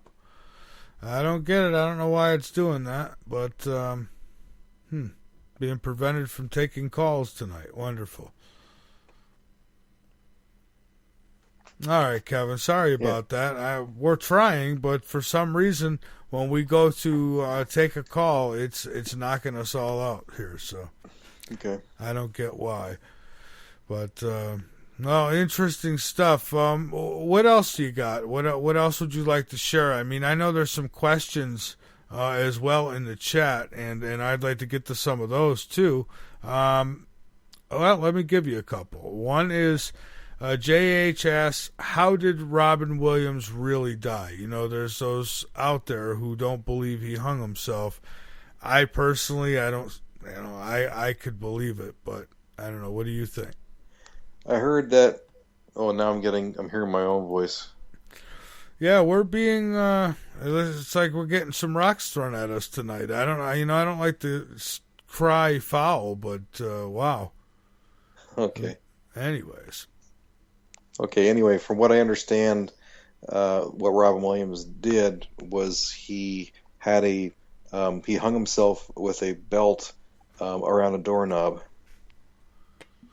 Yeah, well, that's what I heard too, and I'm sure that's probably what happened. But some feel like he was, you hear about this with everybody. Well, they knew something, and so they got killed. And I'm like, I don't know. There's a lot of people that know stuff. And, so I don't know about all that. But, I'm not criticizing it, whatever. If people think that, then, think it. I mean, anyways. All right, so the next question here is about Nibiru. What do you know, if anything, about Nibiru, about a Planet X, anything on those regards? Only what I've been able to see on YouTube, and I followed that for years, trying to see, like, these people claim to see Nibiru coming towards us, and or seeing it in shadows of it coming from behind the sun, but it's never gotten here, so I have no idea whether it's coming or what the story is. I wish I knew more. I believe in Nibiru, but I also have no idea what the truth is about it, whether it's already in our solar system, if it's going to completely disrupt everything and send us back to the Stone Age, or whether it's not even here. I don't know either. I know about it, and I know that there's truth behind the whole Planet X thing. But as far as where it is exactly, I can only go by what and I'm going to say so-called, because, they are. I mean, they're so-called experts on this. I mean, they research it a hell of a lot more than I do. So I guess they would be experts over me. And they claim that it is nearby. Something like, I think, was it 30 million miles away? I think the last guest told me. I'm going to say that. I could be wrong, but I think it was something like 30 million miles away. And, I don't know. We see a lot of fireballs. We're going through some strange areas of space, it seems, with all the, we're getting a lot more sightings. I mean, the sightings have picked up tremendously. And the fireballs have, too, and the earthquakes, and, there's a lot. So, I don't know. Is there something out there? Maybe, or is it just that period that the Earth is going through? I don't know. It's hard to say. But if anybody else has questions, here's what we're going to do, Kevin. I'm going to disconnect with you for a moment, and you can give me a couple minutes, and I'm going to play one of your tunes, actually, while I do this. And then I'm going to call you back. What I want to do is close Skype and reopen it this way, hopefully I can eliminate the problem here. I don't know what it is, NSA related or not. I want to try to resolve it because there's been people trying to call in, and I encourage the call-ins, and I hate to, not be able to do that. So hang on with us for a moment, Kevin. Well, don't hang on, but just hang on. And I'm gonna hang up on you, and we'll be back with you. All right, folks. So here, let me shut this down, this Skype down, and yeah, we'll do that. All right, so I'm going to quit it, and I'm going to bring it back, and I know we're going to do this live, and I don't care. Right, because it's kind of ticking me off because it's not letting me take calls, and I want to take calls. Let's see here. All right, let's do it this way. Gonna make it difficult. There we go. All right, so I'm gonna reopen it, and hopefully that will solve it. If not, we might have a shorter night tonight. I don't know, because we plan on this. All right, we seem to be back on. All right, let's connect with Kevin. Here we go. Call, and we'll get Kevin back on, and then that's weird over there. Never seen that before. Okay. All right, we're trying to get Kevin here. Let me hang up on him for a minute. I know Ira was trying to call in, so let me test something here. No, live test, folks. What are you going to do? We don't have, George Norrie's crew. Hey, Ira, how you doing, buddy? You tried calling in, and hey there. Hey, so yeah. Here's what I'm going to do. I'm going to try to bring the guest on with us and see if that works. All right, so let's add, and let's see if the NSA has gotten out of this thing. You can hear me, right, Ira? Yeah, I can hear you. All right, and you see the other screen over there? Something don't look right with it, does it? No. I'm not seeing anything else besides what I normally do, but that's me. All right. There we go. Yeah. Okay. I see another person is trying to be added, but it didn't work. It didn't work. No. Turned them a different color, so it might be his Skype settings. It's possible. I had a problem one night when I was trying to take live calls on the air as well, that it for some reason it would not let me take a call from another person while I was on with that person. So I don't know. It's weird. If you want, try to connect with him, or I can try to connect with him and try to connect the two together. Yeah, go ahead. Do you have his? Why don't you go ahead and Skype me his info while we put some music on or something, and we can try to get it set up. All right, so let's do that, folks. You might hear a little stuff in the background here, but here is his other tune. This one is called Heaven's Gate, and this is by Kevin Estrella. So here you are.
United States from the capital city, Columbia, South Carolina. You're listening to Late Night in the Midlands with your host, Michael Vera. To talk to Michael Vera, dial 803-317-2264 or around the world on Skype. Just use Skype ID Late Night in the Midlands. All right, folks, I know what the problem is here. What's going on is Kevin has his settings set so that he cannot be added to anything on Skype without approval. So what's happening is, because he's on the line with me, that anybody who calls in, his settings are preventing them from being added. So we're not going to be able to take calls with him tonight. So what I'm going to do is I'm going to bring him on, finish up with him, and then we'll finish up after the next break, as far as Late Night in the Midlands goes tonight.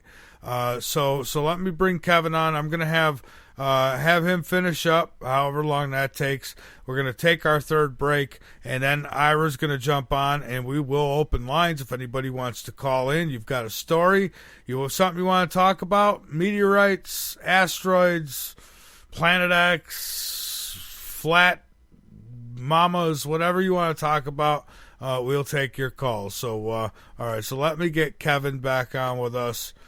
All right, here we go. Flat Mama Earths, that was. So, Kevin Estrella. All right, Kevin. I'm here. All right. Yeah, we're back. So I guess what's happening is you've got your settings so that people can't add you to anything. So I think that's why the calls won't come through. But that's okay. So Kevin, what I'd like to do is give you the floor to get out anything that you'd like, whatever else you want to direct people to, and whatever else maybe we haven't touched on. And no time limit. Take your time, and go ahead and give us what you got. Sure, absolutely. I wanted to point you to, if you like what you hear with my music, please, what you could do is go to my website at www.pyramidsonmars.com. You can actually listen to the entire CD of Echo Cosmic right there. And also I have my debut CD as well right there on the first page. You can listen to all my music right there on the website. And I currently have my new CD, Echo Cosmic, for release as a pre-release special for the low price of $6.99. You get 10 tracks. It's a crazy price, but just to let you know that that is only lasting for the next 2.5 weeks, and then once the official CD release date is September 8th, it goes back up to regular price. You can also check out the store on my website. We have awesome tour t-shirts. We've got posters. We got hats. We got mugs. You can buy the CDs right there on the website as well. But Pyramids on Mars, it's been growing and growing and growing like crazy. I'm a regular on many radio stations, particularly Brian the Hammer Jackson in Los Angeles. I'm a regular on their show. Nice. They've got like 4 million listeners worldwide. I'm also on Real Rock Radio in North Dakota regularly. I've got radio playing in Canada, U.S., UK, Netherlands, Germany, France, southern Brazil, and it just keeps growing and growing. I mean, people are picking up on Pyramids on Mars all the time. I'm getting constantly contacted by magazines and radio stations that want to do stories on me. So it's really everything's really growing fast and quickly. And I'm very happy with you put the work in and it starts to come back. That's and true. I do a lot of work. That's very true. I know it with this show. I've done slave labor on this show for 8 years, and it's finally paying off. You know, it's finally getting easier. I mean, there's better things happening, and it takes a lot of work to get where you want to go. So, I think I put like 6 or 8 months work in. And to hardly see anything come back, but I kept to the grind, and I think honestly that's what it's like natural selection. That's what keeps the larger pile on the bottom down, and the small pile that that makes it to the top are the ones who have the most determination, the most perseverance to succeed. And I feel I have musical talent, but only 10% of my time is taken actually with music directly. 90% of my time is what I'm doing right now. I mean, I'm always networking. I'm constantly on the phones, talking with people and making new contacts. I get 5,000 new Twitter followers a month. I work it. I work. People call me Superman, and when they say, "Okay, who played all the instruments on your, like, who's your bass player? Who's your drummer?" I played everything. Everything you hear, I did. They're like, "Oh my God, seriously?" I was like, "Yeah." So who produced your album? I said, "I did." So who mastered it? Well, I did. I did all of it. So like, you put the work in, and it starts to come back. It slowly starts to come back. Yeah, it really does, and I'm so thankful that I didn't listen to all the naysayers through the years who says, "Oh, you got to get a real job. You got to put you're never going to get nowhere with this," And yeah, I heard that over and over by people who apparently cared, and well, here I am, and I'm glad that I stick to what I do. I believe in it, what I do, so I'm going to keep doing it. I don't care what other people think, and I'm sure that's how you are. I feel like Batman, when I'm at work and I close my door and I'm doing a radio interview, they have no idea what I'm doing. They have no idea that I'm turning into this like UFO celebrity. Like I'm on so many radio, UFO radio stations now who want to hear my story. It's great. Grant has helped me as well. He's given me all his radio contacts, and I'm contacting everybody I can. Because I need to, I'm on a mission. I have to get my story out. This is what I'm supposed to do. This is what they want me to do. Well, hey, when you talk to Grant next, tell him he owes me a reschedule. So. Okay. I'm looking forward to having him on and having a conversation with him. Everybody who talks with, he's the most amazing person I've ever met in my life. Like, to listen to what he has to say. Like, he's so knowledgeable, so sober. Yeah. And she's really inspiring to try and finally somebody who knows what the heck is going on. Yeah, well, and that's just it. Everybody's got to find what blends in with them, what vibes with them, and you found it for you, and I think we're all here to find our own direction. And unfortunately, when you don't think for yourself, other people will do it for you. So you're thinking for yourself, and that's why you're getting somewhere like that. And you feel free, don't you? I feel very free. Yeah. I feel like Clark Kent, who just discovered, his, that key to, he sticks in and he finds his father, and his father tells him everything. Yeah. That's what happened to me when I went to the Alien exhibition. It was just too coincidental, everything that happened that weekend. I felt like I was there for a purpose. I was there to get information, and I got more information than I ever had expected. When I found out that I was the only person who saw that UFO, I was like freaking out. I was like, "Oh my God, what does this mean? This doesn't make any sense." It is freaky. It does make you say, "Come on, what was everybody else sleeping? I mean, really? No one else saw this?" And then you, like you said, you start thinking maybe no one else was supposed to see it. Well, apparently that's it. I mean, no one else was supposed to see it. It was meant for me. They are communicating directly with me. They want me to continue doing what their flyby was basically a tip of the hat saying, "You're doing what we want you to do. This is your verification." I'm like, you have to listen. It is. It's almost like it's, they want to keep you on track, so they say, "Well, here we are." They show you, and then it like re-energizes your batteries and go, "Okay, now I know this is for real," and you even dig in deeper. And that I've dug in so deep. I mean, how can you not when you got a blessing from extraterrestrials? How can you not? I think my wife thinks I'm crazy, but it's like, how can I not listen? There's there's no way I cannot listen. Like, they've given me the blessing, and they're going to be there to help me. And I've been in touch. Have you heard of Chris Bledsoe? Chris Bledsoe? No, the Bledsoe sounds familiar, but I think I know why. But okay, talk to Grant Cameron about Chris Bledsoe. his story is being turned into a major Hollywood film. And he and I are now friends on Facebook, and we're chatting, and I need more information. But ask Grant Cameron about Chris Bledsoe's story, because I think Mel Gibson is actually starring in this movie. And anyway, I told Chris Bledsoe my story, and he says, "Yeah, well, that's how it happens. It's like you're the only person who sees it." And he says, "Kevin, your life is going to get much more interesting. This is not the only time that they're going to have contact with you." Yeah, it is interesting, and it makes you even want to live even more, because you want the answers. And, even if we get the answers when we go to the other side, I don't want it that easy. I want to figure it out now while I'm here, for me. And so, yeah, it's amazing stuff. Another question here in the chat room. Surf asks if you would mention some of your favorite guitarists. He says, because I hear Joe Stefani. Joe Satriani. Satriani, okay, yeah. So he asked if you would name your favorite guitarist. Oh, absolutely. I get asked the question, who am I influenced by? And this is, I'll get into this. I'm going to try and tone it down a bit.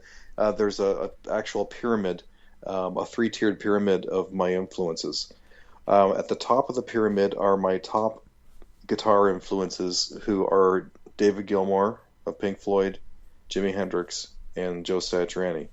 My spirit and my soul resonates with them, and I feel that I communicate like them, and I feel their music. Probably David Gilmour is the most. I feel like I'm the next David Gilmour, and I want to express that energy and that emotion. Everything stemmed from the emotion. A lot of my guitar technique, I take a lot of things from Satriani. I spent years studying modes and his legato technique. But I'm from the school of Yngwie Malmsteen.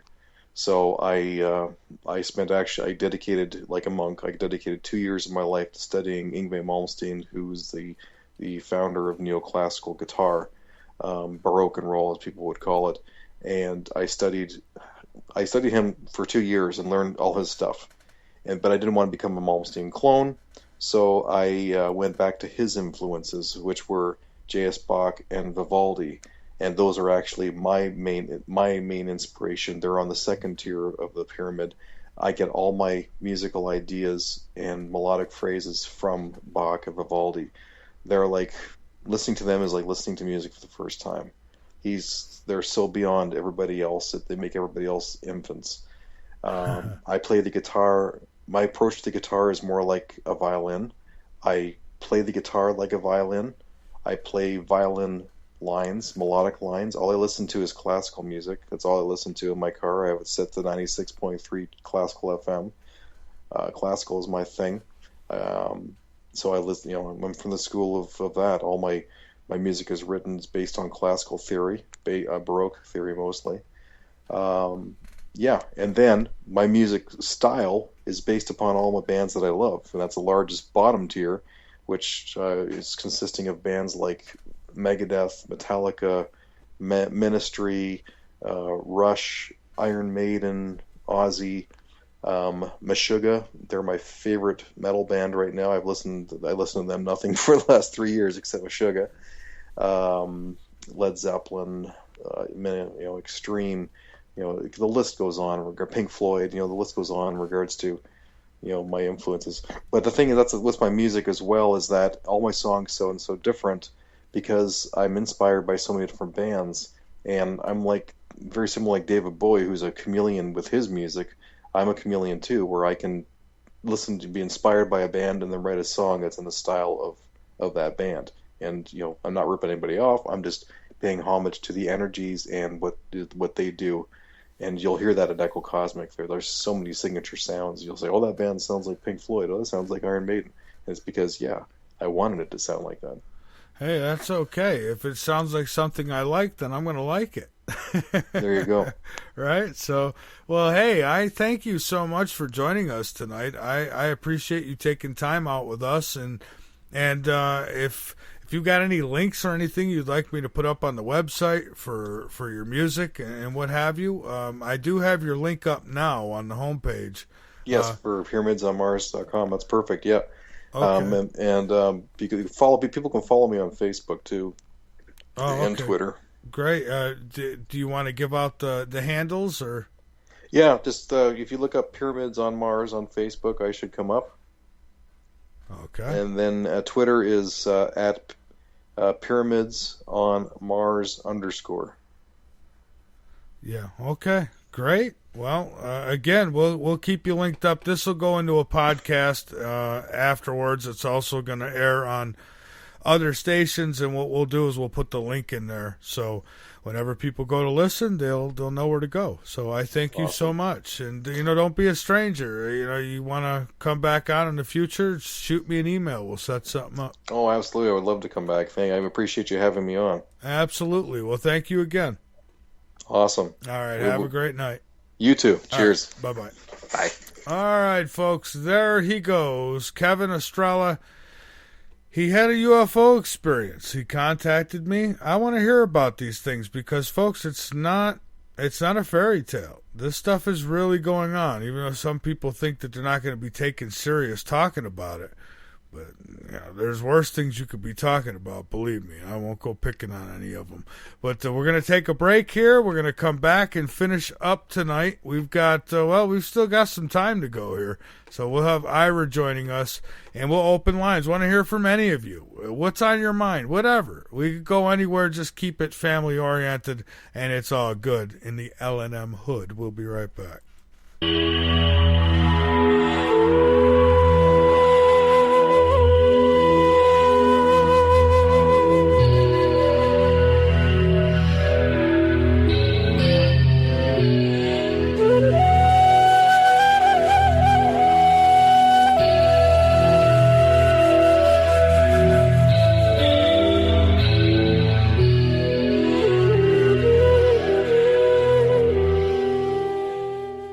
Become a late nighter without the late nights, and subscribe now to help Late Night in the Midlands bring you the best guests with the best information.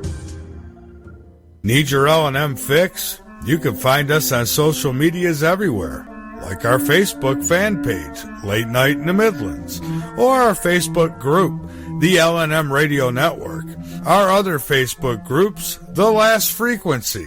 You can also find L&M on Twitter at L&M Radio, and all of this and more can be found on our website at www.latenightinthe.midlands.com. Again, that's www.latenightinthe.midlands.com, bringing the truth back to talk radio.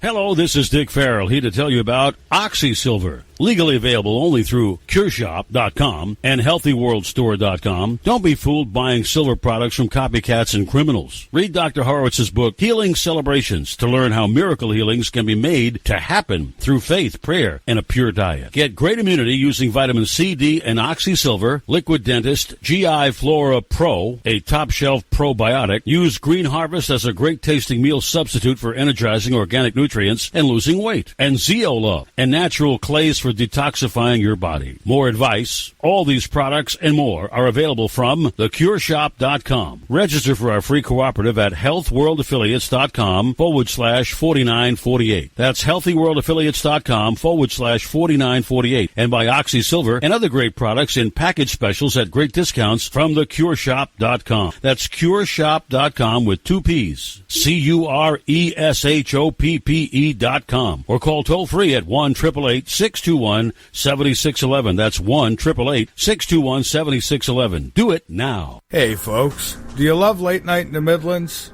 Do you miss shows because of the time of night? Do you wish you could listen at your convenience?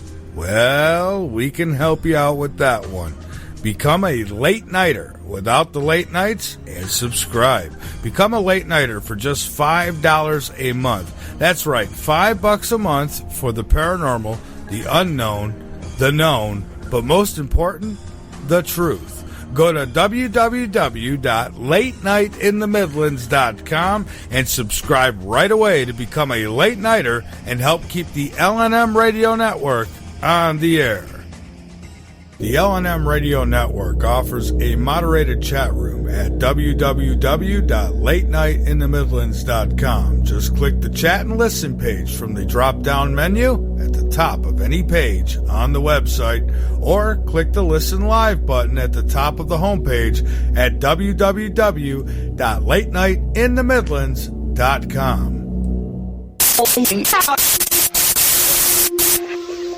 This is some dangerous, dangerous stuff. And you don't need some politician in a black, blue suit to tell you that aliens are real, or to tell you that UFOs are real, or to tell you that there used to be an atmosphere on the moon or Mars, because we have evidence of it, and we don't need them to tell us. And besides that, why would you want them to tell you? Because they've lied to you your entire life. At Late Night in the Midlands, host Michael Vera takes a much different approach than most hosts do in an attempt to figure out what is really going on in the world we perceive to live. The show is not always about being correct, selling products, or putting his name in lights. Michael is concerned with the truth and connecting the dots no matter who and where they lead. I'm Ryan Gable, host of The Secret Teachings, and I approach my show in the very same way. Sometimes you think that in order to be the best, you must appear the best, but the truth has no need for appearance and masking. It just is. Information is not negative. It is how you view it that determines the dimensional characteristics of either dual aspect of negativity or positivity. In less words, it's intention. Even if you disagree with what Michael discusses, we should be able to have an open discussion without de facto fallacies of ad hominem name-calling and ridicule, not predicated on fact or reason, but on ignorance, pettiness, self-absorption, narcissism, ego, and fear.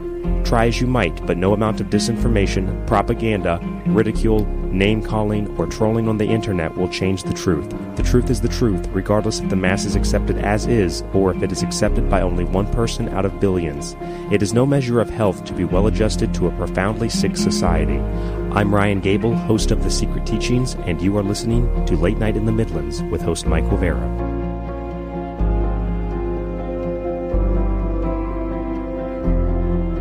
For 15 years, I've been obsessed to find out what was going on inside of him.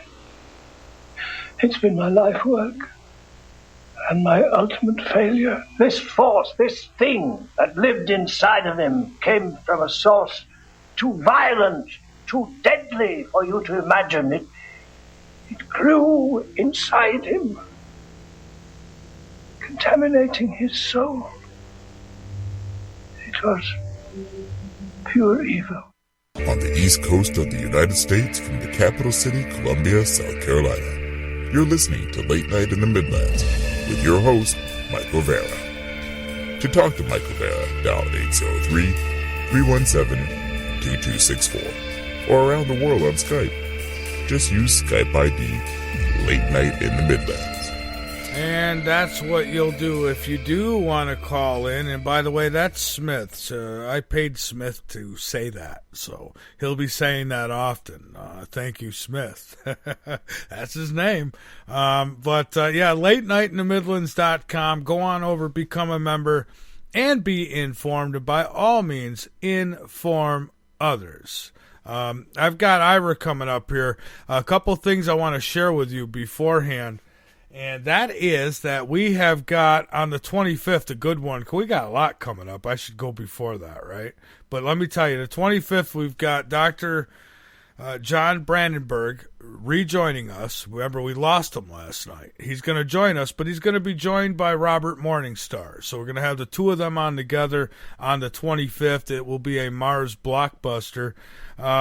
We've got Marie Peterson. She is the extraterrestrial walk-in. So Marie the ET is coming back to Late Night in the Midlands on the 19th, and we're going to do some questions and answers with her. I've got Bob Fletcher on the 18th. We're going back to Planet X, folks, on the 18th.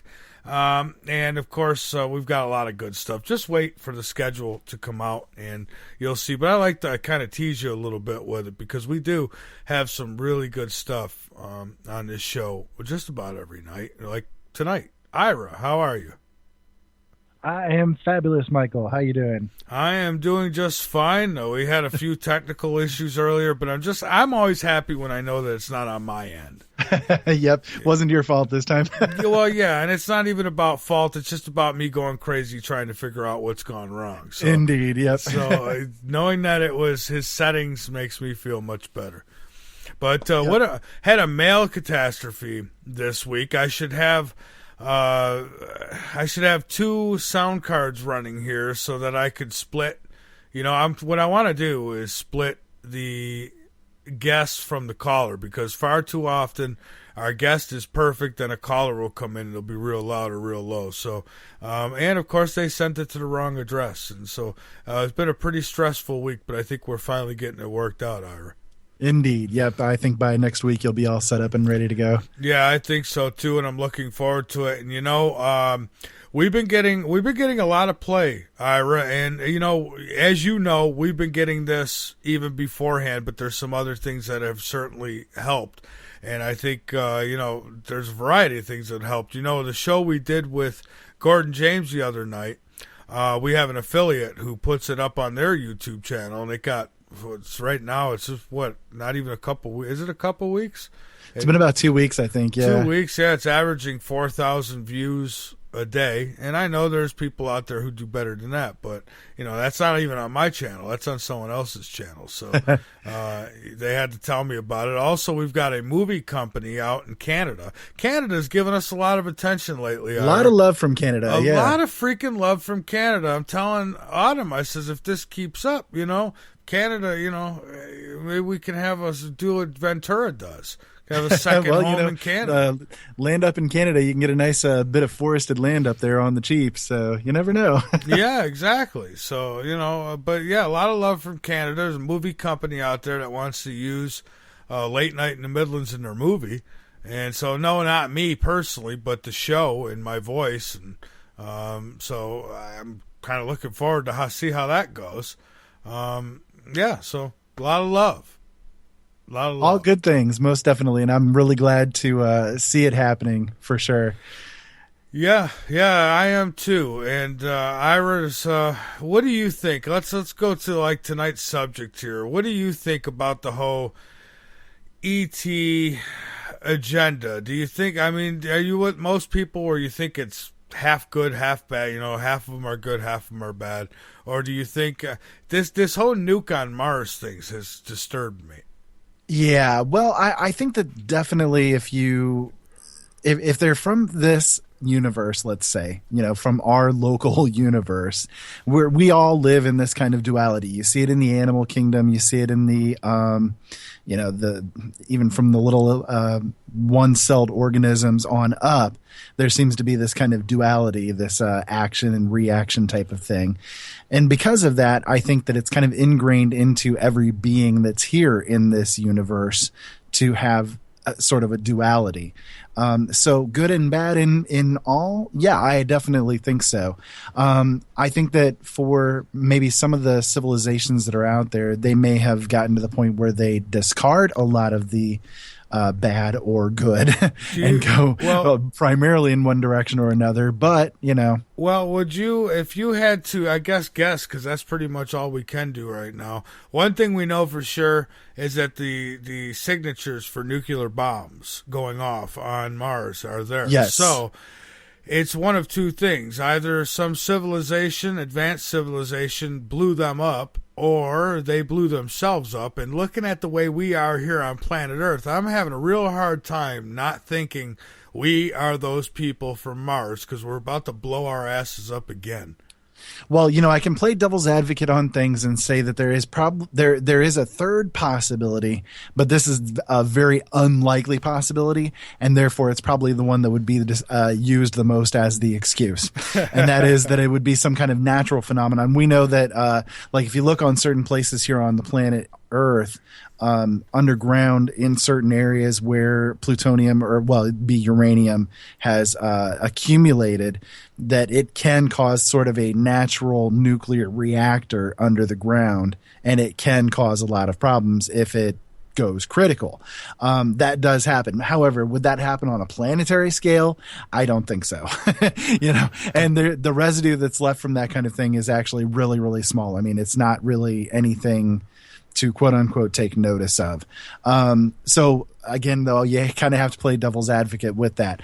However, that being said, what we see on Mars is something of a much more dramatic type of a situation. This would be a situation like we would see here on the planet, like what we see right now. If somebody were to measure the planet Earth from outer space, for instance, you would see an exorbitant amount of nuclear material in our atmosphere because they've blown up over 2,000 nuclear bombs in the past 60 years. Well, so there is a huge amount of nuclear contamination within our whole, planetary sphere at this point. Well, here's the thing that sets with me, though, is you've got a nuclear physicist who worked with NASA in the space program there, who's telling us that that we'd have to go up there and obviously do tests, but from what they can tell, it's the same signature you would find on Earth, and they don't find it anywhere else like that unless a nuclear bomb has been exploded. So, I'm sure there could be natural excuses, I guess you could say, for that. Yeah, there's a difference though between like a natural nuclear explosion, like what I was describing, and something that would be a signature from like a nuclear, like a purified nuclear explosion. If that makes sense. So like purified uranium up to plutonium, that would leave a certain signature that what they're seeing on Mars, what we're seeing here on Earth from our own nuclear explosions. So the natural reactors, those natural reactors I was speaking of, those leave a different signature in the ground, and it's a much more of a minor scale, basically. You would only find it like in the ground in that certain area, as opposed to it being like everywhere, even being able to be seen in the atmosphere. Well, yeah, and just I'm convinced, Ira, that there was a civilization there and it somehow got wiped out. I think you're even seeing mainstream come along with that now. Even the Weather Channel, if you ever watch some of the programming they put on the Weather Channel, and they have that, I forget his name, but he does the space shows for them. And, it's like it can happen on Earth or it can happen this. And they talk about Mars and they talk about it more than likely. It was just like Earth and something wiped it out quick. And I think absolutely that is what happened. I think that if you go back maybe 100, 200,000 years on Mars, you're going to see a planet that is much like what Earth is right now.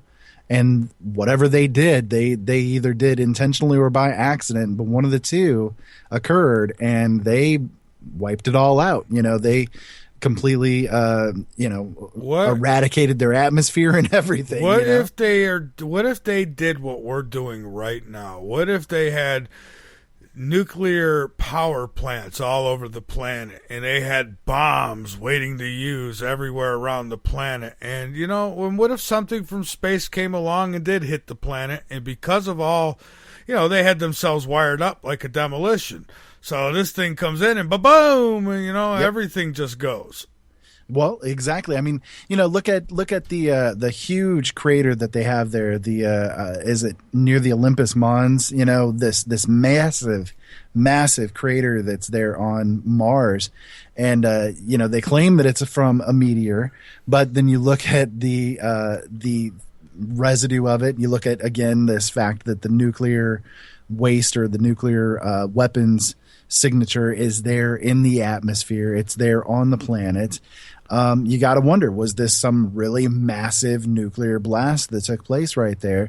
And maybe it was exactly that. Maybe instead of them being strung up all over the place like what we have right here now, maybe they had all of their nuclear reactors basically stored in kind of one area of the planet, and that was it. Something catastrophic ended up happening, whether it was, somebody screwed up and, lit it off, or a meteor came down and struck it, or whatever the case may be. But one way or the other, maybe there was like a chain of 20 of them that were hooked right up together and just went blam, and that was it. Well, that is my biggest fear. When people talk about things like, asteroids and fireballs and even Planet X, and they talk about surviving it, I'm thinking, okay, that's great. Survive that impact or the effects of it or what have you. But what are you going to do afterwards? Because I'm telling you, it's going to be a nuclear radiation wasteland. Come on, there's going to be nothing to keep these things cool. they're going to go, I mean, when there's something like that happens, I mean, do you really want to be around afterwards? And this is why I can't figure out why those in charge would even consider some of the things that are going on this planet. Because even in their little bunkers, or their, well, I shouldn't say little bunkers, their cities below ground, even in those, at some point, you think they'd want to come up, right? Or do they never plan on coming up ever? Well, you know, I think the big possibility is that there is a breakaway civilization that's going on, that they are off planet at this point. They're basically just sucking the resources dry while they can here on planet Earth, and that they will basically go, you know, their own way once the resources have been consumed, or once we've kind of reached a critical mass and they see, okay, well, the Earth is done.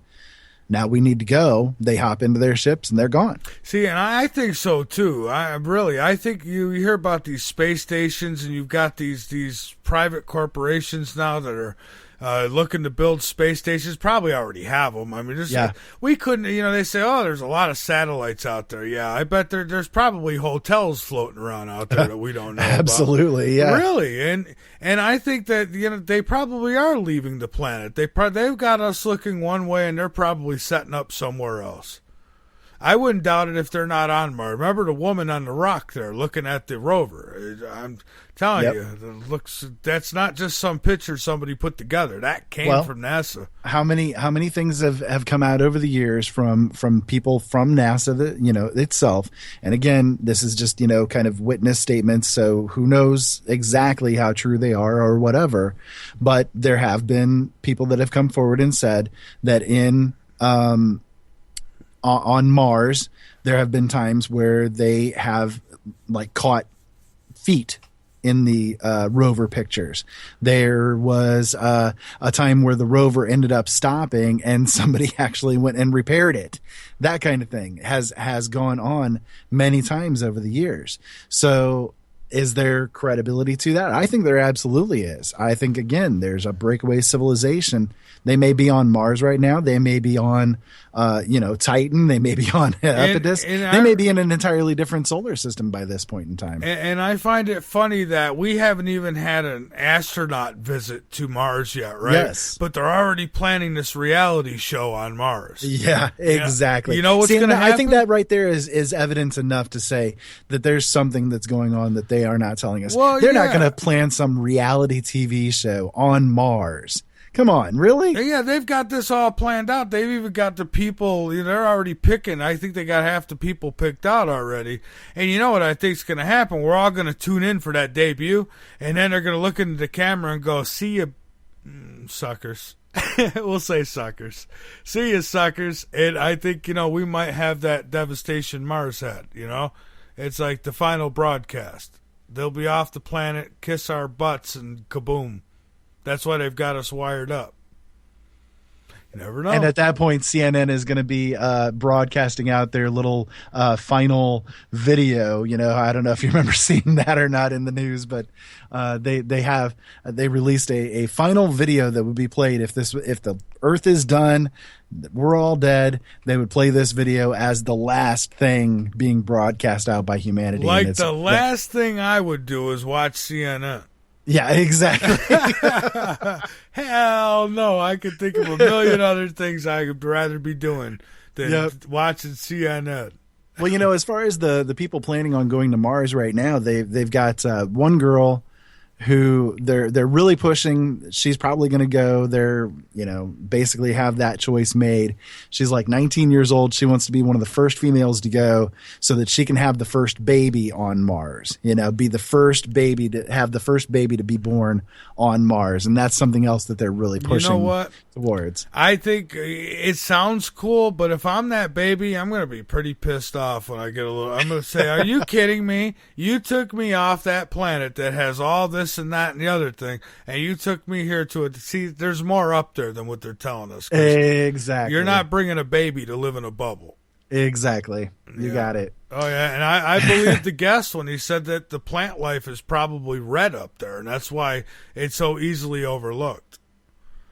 It probably is because of the atmosphere and the amount of oxygen and other gases that are in the atmosphere. So, we assume that it's all going to look green and it's all going to look like Earth. And Well, if you go into like what we had here on planet Earth, millions of years ago, what has been found or what they think happened is that there was more of a red shift in the light that was coming down onto the planet here. And that was one of the reasons why things grew as big as they did, for instance, because what they've discovered is that red shifted light will actually cause things to grow at a larger scale than what it would with the normal light that we receive from the sun. So what they figure is that the atmosphere used to be either thicker or that there was some kind of a water kind of a covering over the upper atmosphere of the Earth.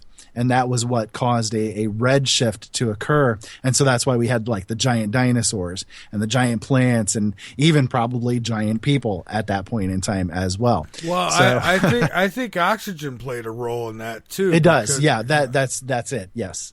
Yeah, it helped to increase the production of oxygen in a big way. Sure. Now, that makes a lot of sense. I mean, that's why you had mosquitoes as big as SUVs. Can you imagine? Good Lord. And watch, they'll bring these things back. They want to. I mean, they're already working on it. Well, they found genetic markers for a mosquito a couple of years ago, and they're already talking about doing what they can to make this to genetically modify a mosquito right now, ones that exist right now, to birth a new one that would have the same genetic markers as these previous versions did, just so that they could see what it looked like and how it acts. Oh, yeah. That's all in the name of science. Oh, yeah, just like the killer bee. They wanted to see, they wanted for good reasons, and now what? Little kids go run into pastures and get killed by killer bees, genetically modified. I mean, look at how long they've been doing this. When did the genetically modified bee come out? Wasn't that back in the 80s, the early 80s? I believe it was about 83 or 84. Yeah, I think so. That's when they apparently got loose. They were transporting them, and these bees got loose, and they got to the Americas, and they mated with the other bees, and so now the genetically modified mosquito, I followed this for a while, and it started in Brazil. They started getting the Caribbean islands as well, and then they released them also in Florida, the last I knew. And so and this is where you were having all these big mosquito-borne diseases coming up, and it's everywhere where they released the genetically modified mosquito. So this was all planned. I mean, they knew what they were doing, and they knew it was going to cause disease. So they said, we're genetically modifying, and we're going to release some in an area so that we can eliminate disease. But it's funny, as soon as they release them, the disease picks up.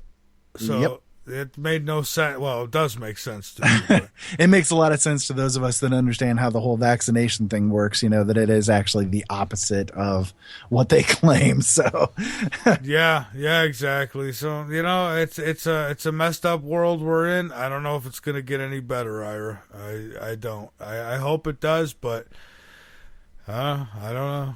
If those who are the powers that be want to, kind of go to a different world, want to cause a breakaway civilization, whatever the case may be, go for it. Just go. Just go and leave us be, and we'll take care of things. Here's why I don't want them to be able to go, because if these bastards go, they're going to come back later. Just like they did before. See, you hear about the stories of the Anunnaki. You hear about the biblical stories of, this person and that person come from the sky and this, this and that. These guys have been back and forth.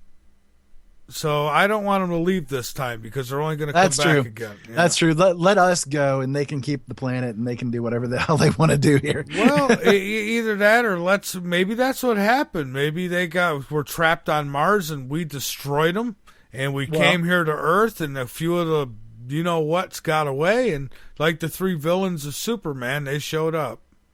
Well, there may be something to the idea of this place being a prison planet too. Maybe we started off as being the beings who caused all the problems, so they threw the people here, left them, and we're kind of the descendants of all of those. Right. There may be something to that idea. You look at Australia; there are people that are there that that's how that country started out, was as a penal system. Yeah, exactly. And it was now they're a flourishing civilization there, so. Well, exactly. It was a place where prisoners were dropped off, Yep. and so, yeah, I don't doubt it. It's probably what's happened, but, I don't want to let them go this time. I say that if we have to take them with us, if we have to go with them and destroy it all just to get rid of these evil bastards, then we better do it, because what we're doing is we're trying to assure the future for the future generations, and we got to get rid of the evil. And I don't. Yeah, it sounds good. Let them leave or we leave, but it won't last. They're like a jealous psychopathic ex who you think you've got them out of your life. Next thing you know, they're peeking in your windows. Yep. Yeah. Or driving by slow. Yep. Yeah, or driving by slow, So yeah, we don't want to let them off the planet this time. So I say that the bunkers and cities that they have underground, I'd like to see them get buried in them. I wouldn't mind that at all. They can go down there all they want. We can just cement over the top. That's no problem. Turn it into a blacktop. Yeah. We can always use more parking, right? A few sinkholes. We'll fill them up. Fill them with Clintons and Bushes and Obamas and all my. Yeah, Bushes, Clintons, Obamas. Oh my. Yeah, we're off to see the Rothschild. So, boy, oh boy, I'll tell you. So I don't know. What do you think, Ira?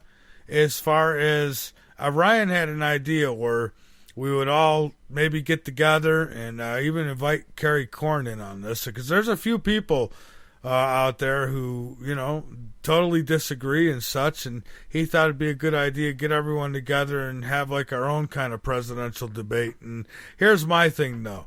While I'm saying I like where Trump's going right now, I'm not saying I like his background or any of that stuff. I'm saying I like what he's saying now. So that could change later. So I'm not going to put all my energy into any one of these people. But right now, I like Trump. If you don't, so be it. Right now, I think he's saying what needs to be said. Yeah. Oh, yeah, absolutely. I mean, for me, it's kind of a mix between Trump and Sanders. I'm kind of looking at both of those and saying, yeah, both of them are coming out with some pretty decent things to say. So it's pretty interesting. I mean, if nothing else, as I've said before, the thing with Trump that I'm enjoying is that he's just causing a bunch of snags in the whole system. So. Right, and while the mainstream media, the fake news is, look, he's on it constantly. I mean, he's like, he's the talk of the news. He's taking up everything, He is, and you know why? Is because he's nobody's in his pockets. He's his own man, and and he comes right out and says the truth. I've given all these politicians money, and and other people look at that as like, oh, he admitted. Look, they all do it. And then exactly the bankruptcies were brought up, and it's like a few of his companies had bankruptcy. He didn't. And this is why it's done. All businessmen will do that to protect their own assets. Yeah, exactly. It's a tax break. Yeah, it's the law. It's a law that was put in to help the businessman. You file bankruptcy so you don't lose anything. No, that's what they do. So all that, I don't care. Just keep doing what you're doing, Trump. Right now, I'm for you. I don't care what you called your ex-wife or any of that. I really don't. I don't care. It's people take things too serious. I mean, can you imagine if there was if we were listening? Of course, the NSA probably is, but if you could listen in every home in America, can you imagine some of the things you'd hear? I mean, look what the guy says. In his own life, if he jokes around or even if he's serious, who cares? I mean, look at Clinton. Clinton got head in the Oval Office, exactly. Yeah, exactly. So at least he's not going and molesting some intern. I mean, I've heard some things though. I've had even some hosts here on this network, have some questions. That's okay. I'm not here to defend them. I'm just telling you who I'm pulling for. So there's no arguing it because you're not going to change my mind. It's he's got to change my mind. So that's the reason that it's important is because we do quote unquote have a choice in who we want to stand behind. You have every right to choose who you want to choose. I have who I want to choose. Anybody else out there has who they want to choose. That's kind of the whole point. If the system worked in a good way, it would work. And you That's keep the point you of it. keep hearing on the news, on the fake news, they say, "No, he hasn't come out with any plans yet." Look, he's Donald Trump. He's worth Nobody $10 has a billion. plan. He can get the best people out there for any plans he wants to do. So exactly. yeah. And it's not only that, Michael, but the people who sit there and say, "Oh, well, he doesn't even have a plan." Okay, so where's the plans of these other people then? Where are those plans? Those plans are saying, "Oh, we're going to do more of the same." Okay, great. You're going to do more of the same, so that's going to be more of us getting in the crap hole. But listen, it's not them coming up with these plans. Even Obama's Exactly. stupid things, he doesn't come up with that stuff. He's got people who are coming up with it for him. He's just agreeing to it. That's all. You got it. He is there to speak the speeches that are written for him. That's it. Yeah. That's the only thing he does. Everything else is, these people don't even know how to tie their damn shoes. They have to hire people to come in and tie their shoes for them. What's he going to do to make the economy better? He's going to put on a bulletproof vest. That's what he's going to do to make the economy better, because he won't have a chance to do it if they get to him. Look, anybody who's real, and I'm not saying he is yet, although I am polling in that direction. I could be wrong. I'm not always right. I know this. But right now, he's impressed me. And, I'm not easily impressed by these puppets, but he's not a politician. He's a businessman. I look at him differently. Well, I'll tell you what. I have been a person. I have never liked Trump. I could not stand the guy. I didn't either. In any way. I cannot stand him on a personality basis. I really cannot. When he was going to buy the Buffalo Bills, I almost had a heart attack. Another one. Really? So just to let you know, okay, go ahead. Oh, I was just going to say, I cannot stand the guy on a personal basis or a personality basis, but I'm still getting a kick out of what he's doing, Well, I am too. And then they put Pretty Little Megan up there. From Fox. Oh yeah, Megyn Kelly. That whole thing. They put Pretty Little Megan up there, and they have her provoke him to say something. So all the little punk guys out there who've got a crush on somebody they're never gonna ever get near, and how dare him talk to her that way? Why? Because she's pretty. So what?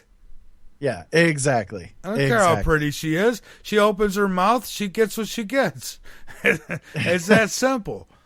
Yeah, exactly. And it's all about that whole jump in journalism. They point to one person, they say, "Okay, you're the person that we're targeting this time." First question that was asked was designed to make him look bad. As opposed to just being a legitimate question. The first question that was asked in the whole GOP thing there was, if you are not chosen as the candidate, would you promise to not go as an independent? Yeah, exactly. How are you going to back him in a corner like that? No, I don't blame him for not. He doesn't want to be backed into a corner like that. He's saying, look, I'm here to win it. So guess what? If you don't support me, I will go third party. And I don't blame him. Look, everyone wanted Ron Paul to go third party. Everyone was for Jesse Ventura when he says, I'm going to run third party. But if Trump says it, it's like, oh my God. Right? I mean, come on. Look at the bias that people have. Yep, exactly. It's all insanity. Again, how many times have we said it? It's all a show. Just kick back, enjoy the show, grab your popcorn, because that's all it is. Well, it is a show, but I don't want people to forget the fact that we could change this. You know what I'm hoping, Ira, is I'm hoping that a guy worth $10 billion can put in the pieces in place to make sure that they can't screw him.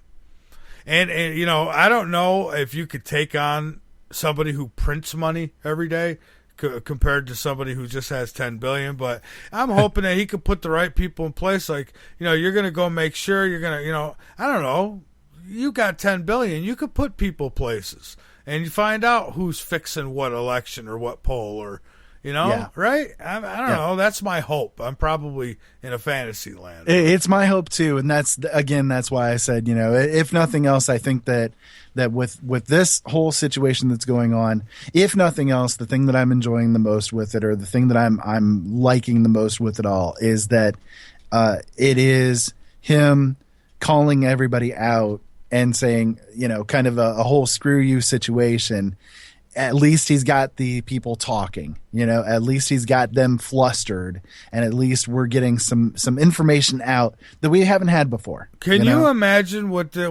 Trump would do? It brings me back to even Reagan, who I know he doesn't have the greatest record, but at least he was a guy that if you screwed with him, he'd send a jet over to your house to drop a bomb on you. I mean, and so that's how if I was President Ira, and we're talking real politics here, okay? I'm the president, and you're another country, and you tell me you're going to wipe me out.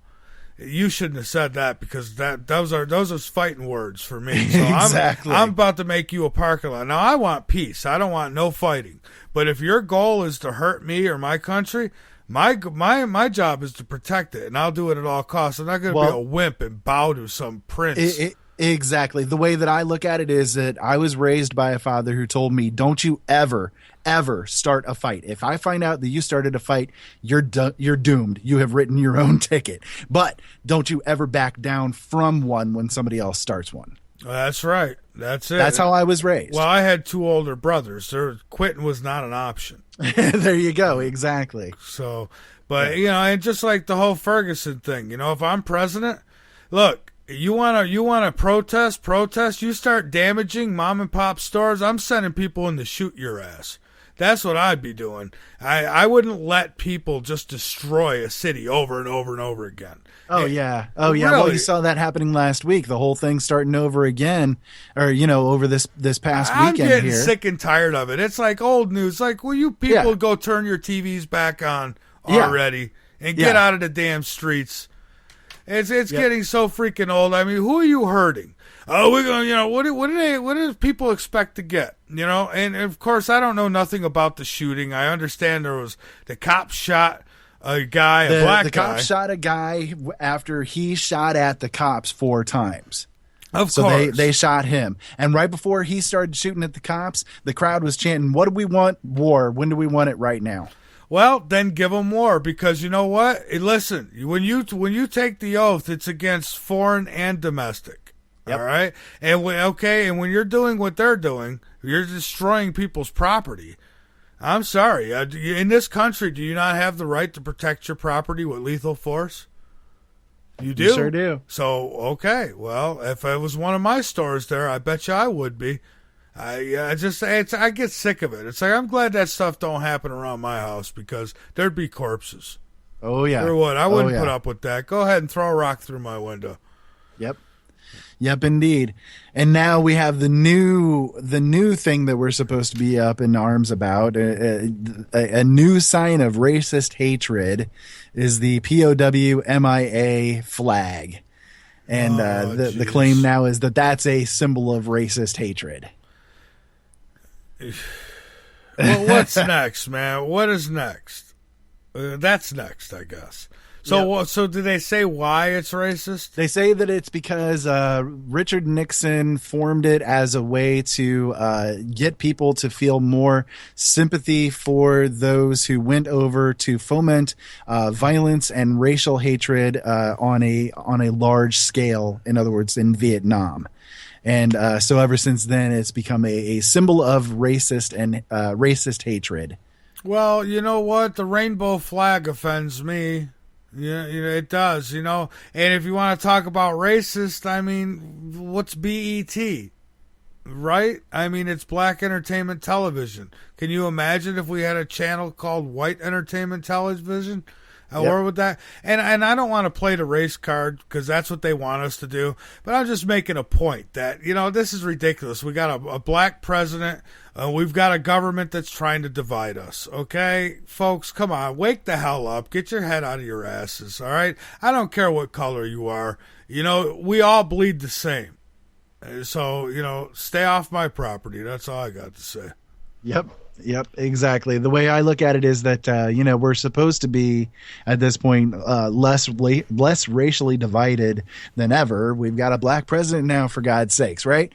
And yet we're more racially divided now than we ever have been. Even when there was the whole civil rights actions going on, I think that it's even more divided now than it was back then when you take a look at everything. Right. And for the record, the rainbow flag don't really offend me, but I'm just saying, if you want to be idiotic, we could go after anything, right? Oh, Nike shoes, they offend me. You know what? These kids walking around with their asses hanging out of their pants, that offends me. That offends me. How about we put a law in effect where we have the right to go up and kick them right in the ass every time they walk by us with their pants half down? You got it. I'm all for that. You want socialism? Exactly. Let's start there. You know, when people get like offended at the most basic thing, like somebody breastfeeding their child, that when you have that as the basis of everything, you know, of course, everything then can be found offensive. That's like the most basic natural thing that is possible to do, you know, but people find offense at that. It's all ridiculous. Again, it's just designed to divide and conquer. We the people, we have been continually conquered. This whole thing is a method of propaganda against all of us. And I really do recommend that people sit down and do a startpage.com search on what is propaganda and really start delving into learning for yourself how to get out of it. You're wasting your time, Ira. These people who are causing the problems, they don't read. Oh, I know. They don't read. They watch YouTube videos. Yeah. That's all they do. They don't read nothing. You send them a book and they're like cavemen. What that? What that? Well, you have it to the point now where if you even go to any news article on any website, almost all of them now have a video instead of the actual text of an article.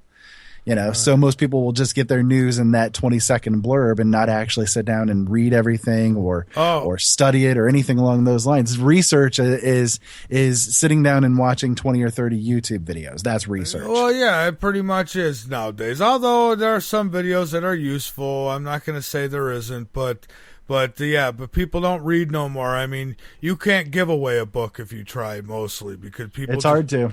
It is, and then when they do read, it's all computer. You know, let me get on my Nook, and I don't know how they do that. I can't not look at a screen for hours reading. Now I have to do it through mine basically because of the way that my eyesight works. I can't do it you're excused. through reading books. I can't see the books, so I have the excuse there. But if I had the choice, I'd do it by book. Yes. All right, here we go, though, Ira. Before we're done, what was it? Last week, I made predictions. Remember, I talked about a certain person who kept posting on my page about, Dr. This and That has done it again. And then when, I asked him to stop promoting Coast to Coast on my Facebook pages, he had a problem with that. And said, prove to me that George did these things. Look, I don't have to prove to you nothing. They're my pages. I've asked you to stop posting your boyfriend on my page, and you wouldn't do it. So I wanted to show how because it was getting sickening. Autumn can tell you, for months I've been thinking, it's coming. With this guy, it is coming. I am so fed up. I know with you talked to me about it quite a few times, too. I'm getting tired of it. And not too long ago, he was to be a guest on the show, and he decides to use a picture. I mean, how stupid are you that you use a picture that Dr. Nooch put out that criticizes me? And that's the picture he uses to promote him coming on my show. Are you kidding me? Really? Yeah. So let me do this. Okay, so I've got it written down. I said last time, and I'll even do the voice for you, I says, okay, between August 9th and 13th, there will be fire, crying, death in USA. All right? Baltimore. Dr. Vera has done it again. I have done it again. Oh, my God. People don't understand how wonderful I am. There, I did it. You are amazing. I'm bowing before your very presence. I predicted it. It happened. And Baldo, why don't people take me serious? Ira. I'll be back. You'll be back. And this time I'll be back for August 19th through 24th prediction. Says water, then fire, and wind with several dead. So stay tuned, because that one will come true, too. I'll make sure of it. I'm sure of it as well. You've been right every time so far. 100% correctly so far. I am Dr. Vera.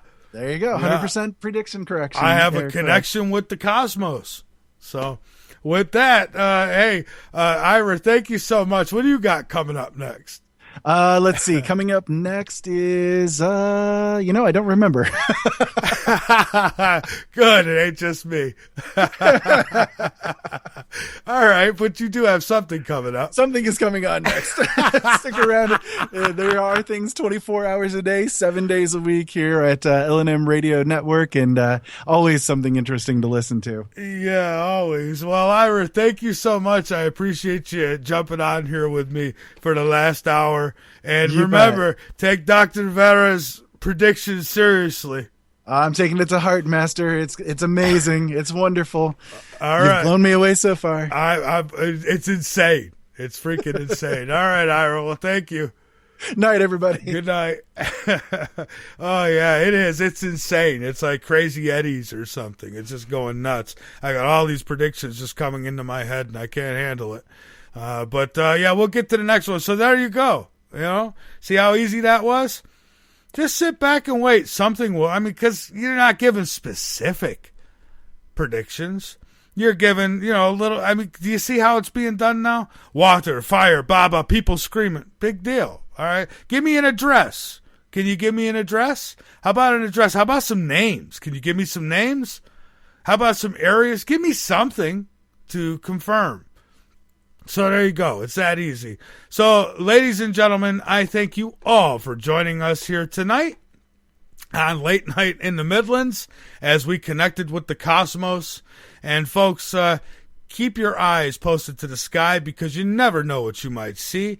And keep your ears posted to this broadcast because you never know what you might learn from Dr. Vera. Good night, everybody.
The leader in talk radio on the internet, right here on K98Talk.com.